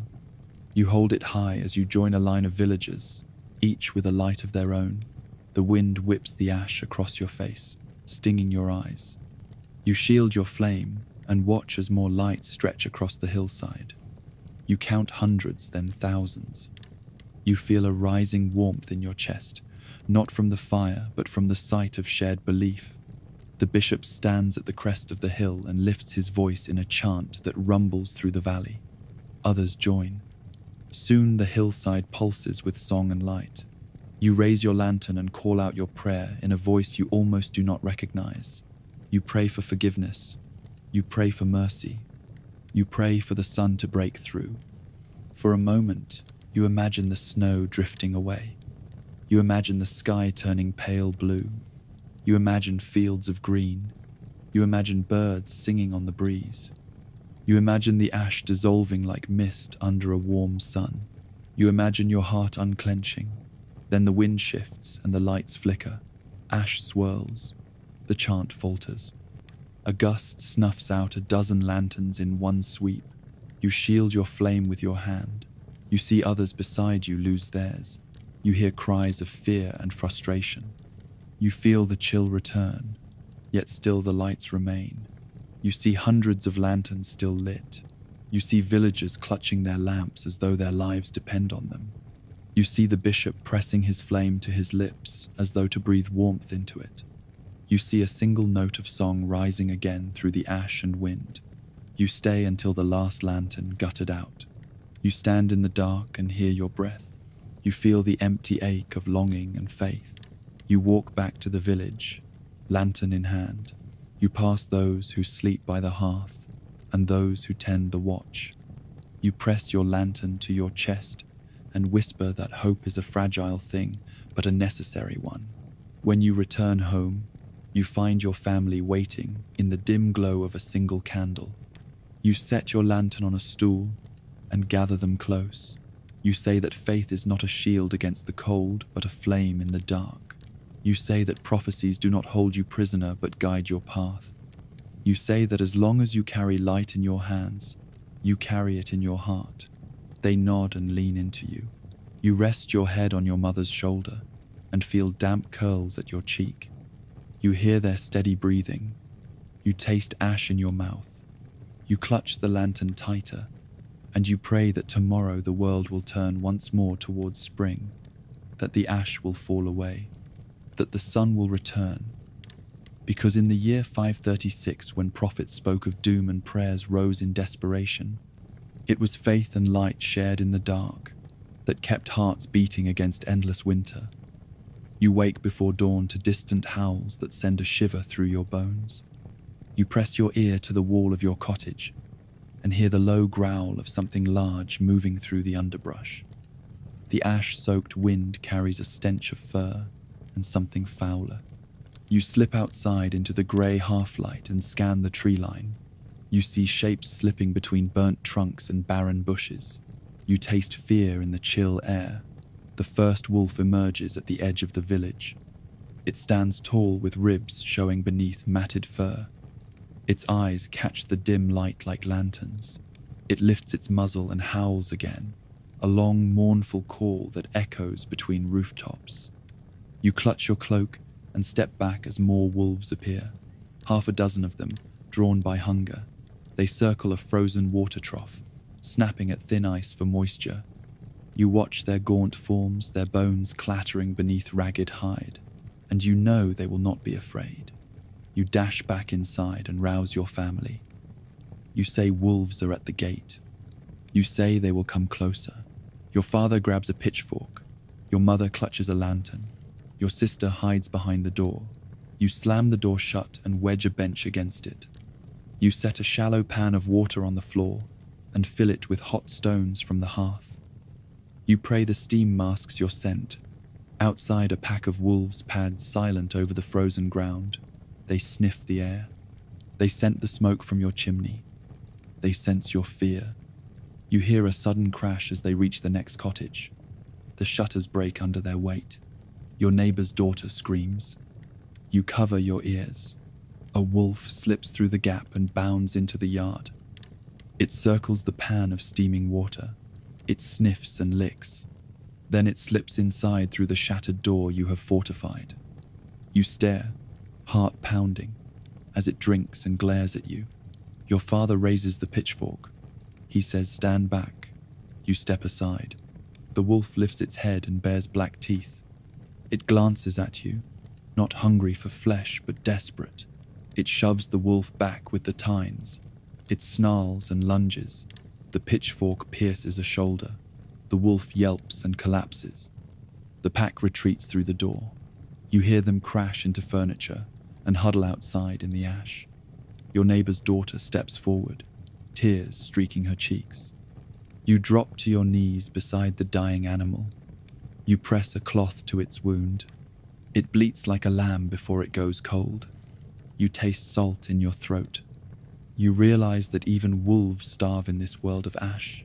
You gather whatever wood remains from pallets and crates. You build a barricade of furniture and doors. You stand guard through the night with your pitchfork and lantern. You listen for snarls beyond the walls. You taste ash on your lips.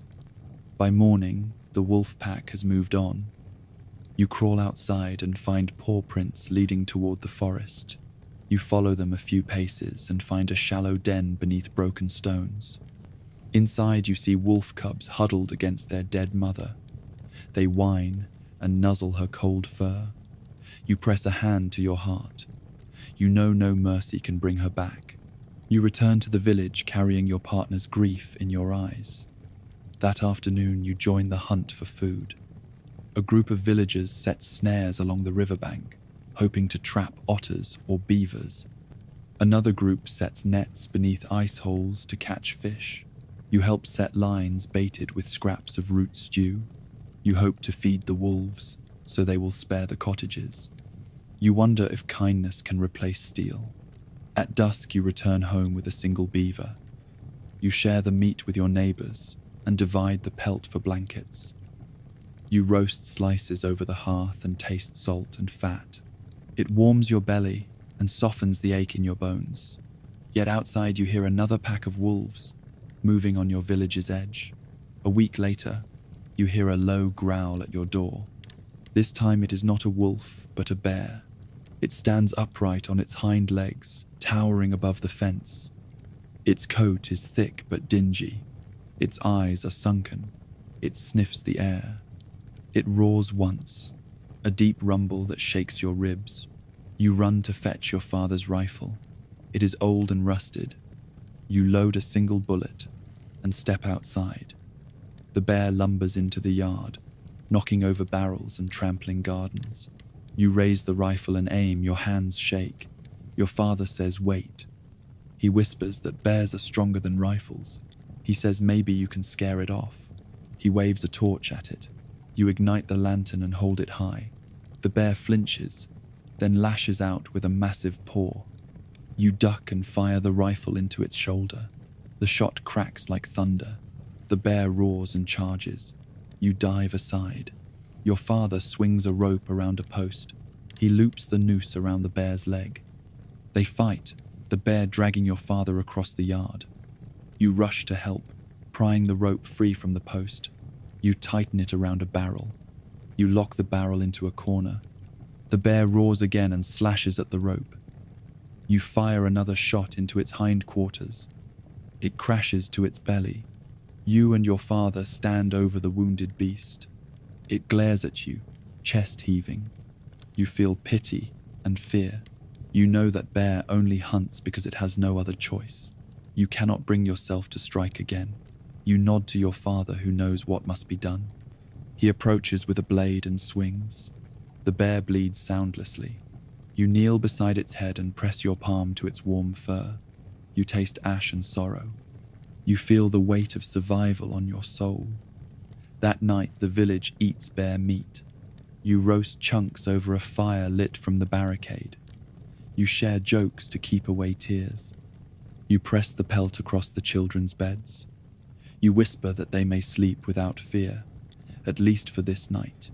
You wander outside and find fresh tracks in the snow. You trace them to the forest line. You see where the wolves and bears hunt together now, driven by hunger. You imagine them moving through the shadows like kings of a forsaken wilderness. You return home and close your door. You light every lamp. You stoke every ember. You pray the animals do not come again. You fall asleep clutching the pelt to your chest, memorizing the weight of its life. Because in the year 536 wild creatures roamed below ash and frost, desperate and starved, coming ravenous to every village door. And in that struggle between humanity and beast, the only certainty was that hunger makes savage even the gentlest soul. You wake before dawn and find the pantry bare. No grain remains, no dried meat, no cheese, just empty shelves and a single clay pot. You drag yourself to the hearth and fill the pot with water drawn from the well. The temperature is just above freezing. You place the pot on a few embers you manage to pound to life with flint and steel. You wrap your hands around a handful of roots your mother gathered yesterday. They lie in a basket on the floor, dusty and shriveled. You lift a potato that looks more like a brittle stone. You drop it into the pot. You drop a peeled parsnip next. The water hisses at the cold flesh. You watch the steam rise in thin wisps that drift toward the low ceiling. You add strips of tree bark you pried from a dead oak trunk beyond the village. You learned from the villagers who survive on wildfare that some bark wards off sickness if boiled long enough. You stir the pot with a crooked stick and feel the grit of ash on your fingertips. You taste fear on your tongue. You remember better meals, but you have no room for memory, only survival. You step outside into the grey light and hunt for more roots. The frozen ground cracks under your boots. You dig with a scrap of metal as best you can. You find a few turnips that escaped the frost. Their flesh is firm and sweet. You pocket them like rare treasure. You find chicory and dandelion leaves under the edges of frozen soil. You tug them free and rinse them in your cape. You know they taste bitter, but they lend flavor to the root stew. You gather wild onions, whose green tops poke through snow. You clutch them in your hand and breathe in their sharp scent. Back at home, you add each find to the pot. You stir and taste. The stew is watery and thick with floating chips of bark. It tastes of wood, smoke, and earth. Yet as you sip, warmth spreads through your chest. As you swallow, hunger eases. You ladle out a bowl for your family. They gather around the hearth with tired eyes. You pass each a portion. They eat in silence, faces lit by the flickering fire. You watch them chew and swallow and count the bowls until they are empty. You bring the pot back to the fire and add more water. You set it to boil. Then you step outside once more to gather bark and roots for tomorrow. You think of the ash storm falling outside the walls. You think of the frost in every field. You think of the animals driven to raid your door last night. You press your lips together and trudge into the woods. You find a thicket of hazel trees whose bark you know to be edible, if boiled thoroughly. You strip a few branches and shake off clinging snow. You find a cluster of wild rose hips on a tangled bush. You regret leaving seeds and fruit to rot last season when hunger was not so sharp. You gather them now, pricking your fingers on thorns. You hold them tight. You think of the vitamin C they will lend to your broth. You hold them like jewels. You climb a rocky knoll where sea buckthorn bushes once grew before the ash fell. You scrape the bark of young saplings to reveal pale wood beneath.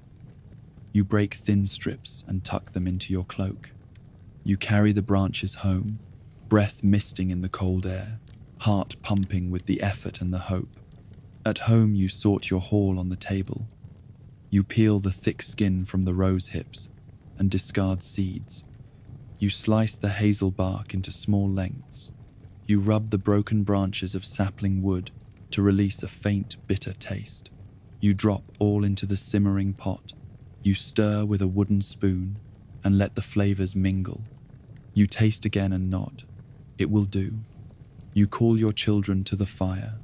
They push back furs and wrap their hands around wooden bowls. You ladle thick stew into each. They eat slowly and close their eyes. You see the warmth in their cheeks. You see the life in their bodies. You breathe relief. After dinner, you take a small bowl of the stew and carry it to the old well by the edge of the village. The moon glitters through the ash clouds.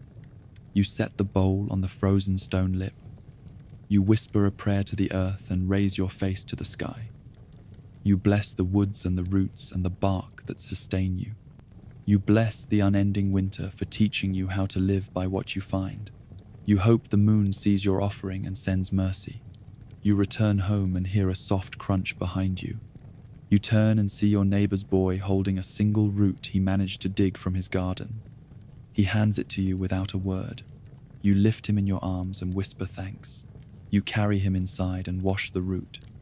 You add it to the pot. You ladle him a bowl and watch him eat with small hands. You slip to the window and stare into the ash-soaked night. You think of lands where fields still green under summer skies. You think of other villages where rain washed away frost and life bloomed again. You wonder if that world still exists, or if it lies buried beneath ash and sorrow. You dry a shed tear on your sleeve. You turn back to the hearth and tend the fire. You cover the pot with a lid to keep warmth. You set 2 bowls of stew on the floor by the stove so no one goes hungry if they wake hungry in the night. You smooth blankets over the children. You kiss their foreheads. You whisper that tomorrow you will gather more roots and bark. You whisper that they will have enough to eat. You step into your own bed trembling from the cold and the effort. You pull furs around you. You close your eyes and dream of roots growing under warm earth. You dream of summer rains coaxing life from soil. You dream of the day when bark will taste only of healing, not of desperation. Before sleep claims you, you memorize the taste of wood smoke and root flesh. You memorize the color of the broth and the sound of your family's sighs of relief. You vow to remember these lessons of endurance. You vow to teach your children how to eat earth itself without fear. Because in the springless year 536, when famine stalked every field, people survived on roots and bark. They ate anything they could boil that would not poison. They learned to coax life from wood and stone. And those who endured knew that the wild earth held both hardship and salvation in its hidden depths. A week into the endless winter, you realize that survival depends on the people beside you and those who turn away. You wake before dawn to the sound of children's laughter cutting through the cold. You step outside and see your neighbor Marta handing a bowl of boiled bark stew to old Gerard, who lives alone. Her children hover by her skirts, eager for scraps. You feel envy and gratitude in equal measure. You step into the yard, and Marta waves you over. She lifts a ladle from the pot and holds it out. You take a spoonful. The bark flavor is strong but warming. You nod and thank her. She smiles and says everyone must share what they can. You know Marta lost her husband last month to fever. She raises her children on a single crust of root bread every morning, yet she gives what little she has. You go to your own cottage and divide yesterday's stew into small bowls. You toss a frozen carrot into each. You carry them across the yard to your elderly neighbor Augustin, whose leg was broken in the first frost. He cannot dig for roots nor haul wood. He stands at the door and tries to smile. You lift him to a stool by your hearth. You spoon the warmed stew between his lips. He bites your hand and whispers, "Bless you." You do not recoil. You only press the warmth of the soup deeper. Later that afternoon, a hush falls as your neighbor Thomas bursts into the square. He waves a leather pouch. He says he found several grains of wheat tucked in the hollow stump by the blacksmith shop. He calls neighbors to gather. A dozen villagers rush to the stump with bowls and pouches. Each scrapes at the wood, turning splinters to pulp. They find enough wheat to make a handful of small cakes. You help crush the grains between flat stones. You mix them with water and a pinch of ash to bleach bitterness. You bake the cakes on a heated slab near the forge. When they are done, you break them into shards and pass them around. Each person tastes the miracle with eyes closed. You feel unity in that moment. But unity frays as shadows lengthen. That night you hear shouting at the manor gate. You rush outside with lantern in hand. You see the steward and 2 guards wielding torches. They have dragged Marta's oldest son from his home. He trembles, clutching a small sack. The steward accuses him of theft. He says 2 goats vanished from the Lord's herd last night. He demands to know who helped him. Marta rushes forward, tears streaming. She protests that her son only wanted a glass of milk for his sister. He admitted it himself. The steward curses and calls the boy a liar. He orders the guards to tie him to a stake by the gate. He says the Lord's herd is food for the castle's survivors, not for starving children. You step forward to intervene. You say the boy is honest. The goats may have wandered. You say let the boy go. The steward glares at you. He says, "Foolish peasants do not question the law." He raises his torch as if to strike. You feel the heat and step back. Marta screams and throws herself before her son. She begs for mercy. The guards hold her back. The boy sobs as he is bound to the post. The lanterns cast long shadows on his face. You taste ash on your tongue and the bitterness of betrayal. No one moves. A dozen villagers stand silent. Fear binds their feet. You realize that some love their own safety more than their neighbors' lives. You raise your voice and call them cowards. You say justice means sharing a loaf, not burning a child. You feel your father's voice in your throat, insisting on mercy for any living soul. The steward laughs. He says kindness is a weakness. He says hunger leaves no room for mercy. He nods to the guards. They raise torches at the dry wood stake. At that moment, the smith emerges from his forge. He is a giant of a man, soot on his face, hammer in his hand. He wades through the crowd and stands before the boy. He says that Tomas's sack of wheat should be his payment for the stone he repaired last fall.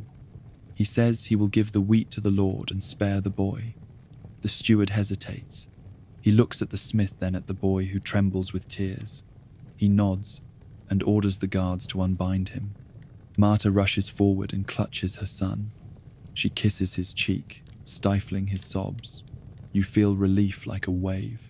You feel gratitude to the smith for saving a life. You realize that community means standing for one another even in fear.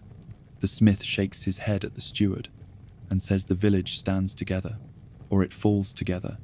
He hefts his hammer and grins. He tosses his payment of wheat into the steward's pouch. He says a man of honor cannot feed his children while watching another's burn.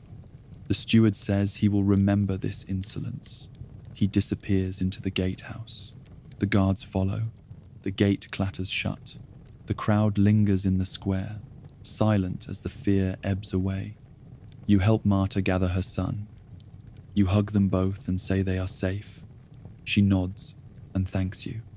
That night at your hearth, you carve a long loaf from the smith's wheat. It smells sweet. You bake it slowly over coals. You taste the first slice and think of justice and betrayal and loyalty. You feel the weight of community in every crumb. By dawn, you have divided slices among every family. You share a bowl of stew to go with each. People smile between bites. They ask what you expect in return. You say only that they stand for one another, that they speak out when justice is threatened, that they feed friends before fear. You wake before dawn and find the sky still grey from ash. You step outside and feel the lingering cold on your cheeks. You close your eyes and remember a different world. You remember a summer when the sun burned bright and fields stretched golden to the horizon. You remember green leaves on trees and wildflowers waking the earth. You remember laughter carrying on warm breeze. You remember life before the long winter. Your grandmother sits by the hearth in her cottage. She rocks in a rickety chair and sings an old hymn. Her voice is soft but steady. You approach and kneel beside her. You ask her to sing of the world before ash. She nods and begins. She sings of a valley green as jade where streams ran clear. She sings of orchards heavy with fruit and of her own wedding under blooming cherry trees. She sings of children playing barefoot in meadows, chasing dragonflies and tasting honey on lily pads. She sings of rain that washed fields and rivers that carried boats. She sings of sunshine that warmed skin and choir bells on Easter morn. You watch her fingers trace the worn embroidery on her cuff. You see tears in her eyes as she sings the last verse of her memory. You taste salt on your tongue and recall a time when tears fell only in joy, when grief was brief and sorrow held by balows of comfort. You press your palm to hers and whisper thank you. You leave her cottage at sunrise. You walk through the village, passing empty gardens. You bend to pull a weed and recall the first frost last season. You remember pulling peas from a vine heavy with pods. You remember how the vines smelled of sweetness. You remember every small miracle of summer. You reach the chapel and enter by the side door. The nave is empty and cold. You climb the ladder to the bell chamber. A single rope hangs silent. You grasp it and pull. The bell rings faintly through ash and silence. You close your eyes and imagine the bell ringing across green fields instead of grey ash. You imagine pilgrims gathering beneath its peal. You imagine children running to mass. You imagine a world warmed by faith and by sun. You descend and enter the main hall. Moss grows around the windows. Broken panes let in the chill. Yet you notice a few shards still catching the light. You press your fingers to the mass of glass and imagine stained glass windows glowing like jewels. You recall the day the church was dedicated. You recall the first sermon your father heard. You recall the choir's voices lifting into the dome. You imagine those voices rising again one bright morning. You leave the chapel and head for the fields outside the village. You cross frozen earth where nothing grows. You walk to the edge of the furrow and kneel. You press your fingers into the frozen soil and remember turning earth with a plow. You remember the smell of fresh loam. You remember the first green shoots breaking ground. You remember the joy of planting seed and watching miracles unfold. You stand and walk to a lonely oak at the field's edge. Its branches are bare, yet you notice delicate buds beneath the bark. You press your palm to a branch and feel a faint pulse of life. You remember sitting beneath this oak on a summer afternoon, the shade cool on your skin. You remember sharing bread and cheese with friends. You remember reading verses in a book shaded by leaves. You remember carefree days, and in that moment you feel community stronger than any storm. Because in the dark year 536, neighbors saved neighbors and betrayed them when fear ruled. But those who remembered the bonds of shared bread and breath found hope even under ash and endless winter. You return to the village square where the well stands hidden by snow. You remember the first water you drew in spring. You remember its cold sweetness on your tongue. You remember children splashing at its edge, catching frogs and sharing stories. You remember hurrying there with empty pails to fetch water for cooking and washing. You remember sunlight glimmering on the water's surface. You walk past the old inn at the square's corner. Its door hangs open and the lounge is empty. You see a single wooden table and chairs dusted with ash. You sit and run your hand over the tabletop. You recall the feast it held last harvest. You recall travelers inside, warmed by mugs of mulled cider. You recall tales told by the fireside. You recall the innkeeper's smile when guests raised their glasses in cheer. You rise and walk to the old mill on the river. The water has frozen and the wheel stands motionless. You climb to the top and peer over the edge. You remember water swirling around the wheel and grain ground into flour. You remember the smell of fresh meal. You remember running your hands through sacks of white flour and tasting tiny grains crisp on your tongue. You remember baking bread and the warmth of the oven. You descend and follow the riverbank to a bridge you once crossed without fear. You stare into the frozen river and remember fishing in the summer. You remember the rush of cold water on your legs. You remember the weight of trout on the line. You remember the thrill of a catch that fed your family's table. You remember all that life offered. You walk through the forest path toward the edge of the wood. Snow blankets the ground. You stop at a cluster of pines. You press your palm against the bark. You feel the rough texture of the tree. You remember climbing these pines when you were small, the wind in your hair, the sun filtering through the needles. You remember birds calling and squirrels darting. You remember a world full of living sound. You return home as dusk falls. You light a candle beside your bed. You draw the curtains against ash and cold. You take out a small wooden box and open it. Inside are tokens of the golden age. A pressed flower from last summer's meadow. A smooth pebble from the riverbed. A tiny glass bead from the stained glass window. A faded scrap of paper with a song you sang. You place each on the windowsill. You close your eyes and whisper each memory into the dark. You vow to carry them through endless winter. You vow to pass them on so that one day when the sun returns and the earth warms again, those memories will bloom like flowers in spring. You fall asleep, recalling every color and every warmth of the world before ash. You dream of green fields and golden harvests. You dream of laughter and abundance. You dream of a life waiting beyond the grey dawn, because in the year 536, when the sun was hidden and the earth seemed cruel, the ghosts of a golden age lived in memory, and those who held the memories carried light through the longest night. You would not last a single dawn in the world of 536. Imagine stepping outside into ash, so fine it coats your lungs each breath. You check your phone and find no signal and no light.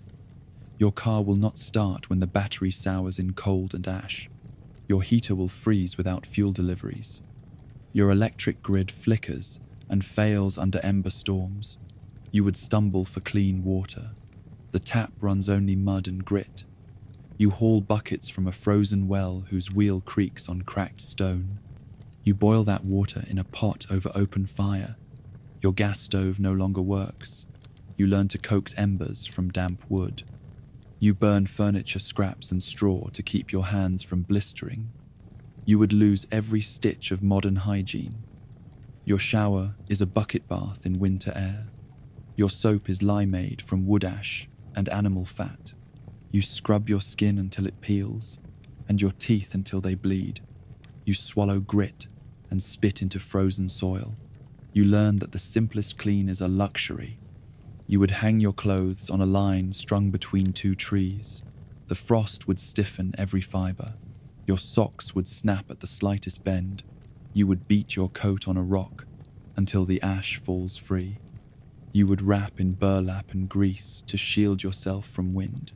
You would curse the mattress that sags beneath straw stuffed into a sack. You would wake on wooden planks or cold earth. You would know the ache of bone chill and the weight of exhaustion. You would barter for each scrap of food. You expected supermarkets and credit cards. Instead, you learned to split one loaf into tiny crumbs and share each crumb with strangers. You gather roots in snowdrifts and bark from frozen trees. You taste earth and swallow your pride. You would watch your smartphone die as the battery drains in the cold. You would cling to its glass screen as though it might summon help. You would tap for messages that never arrive. You would curse the world's end for robbing you of selfies and streaming shows. You would shiver under a quilt stitched by hand. You would see your modern blanket shrug off frost and tear at the seams. You would wish for a down comforter or central heating. You would smell cold smoke in your hair and pray for the end of ash. You would reach for insulin or antibiotics that no one can deliver. You would ration pills you saved. You would barter pain for sleep. You would fade before sunrise. You would find no plumber or electrician to fix your home. You would consult no doctor or nurse who can treat you. You would wait for strangers to share wood and root stew. You would learn that community bonds outweigh any gadget or appliance. In that world, your modern comforts vanish like sparks in ash. Your life reduces to breath and warmth, to flame and shelter, to hope and shared endurance. You would not last a day unless you shed every expectation, embraced every neighbor, and carried the memory of sun and summer in your heart.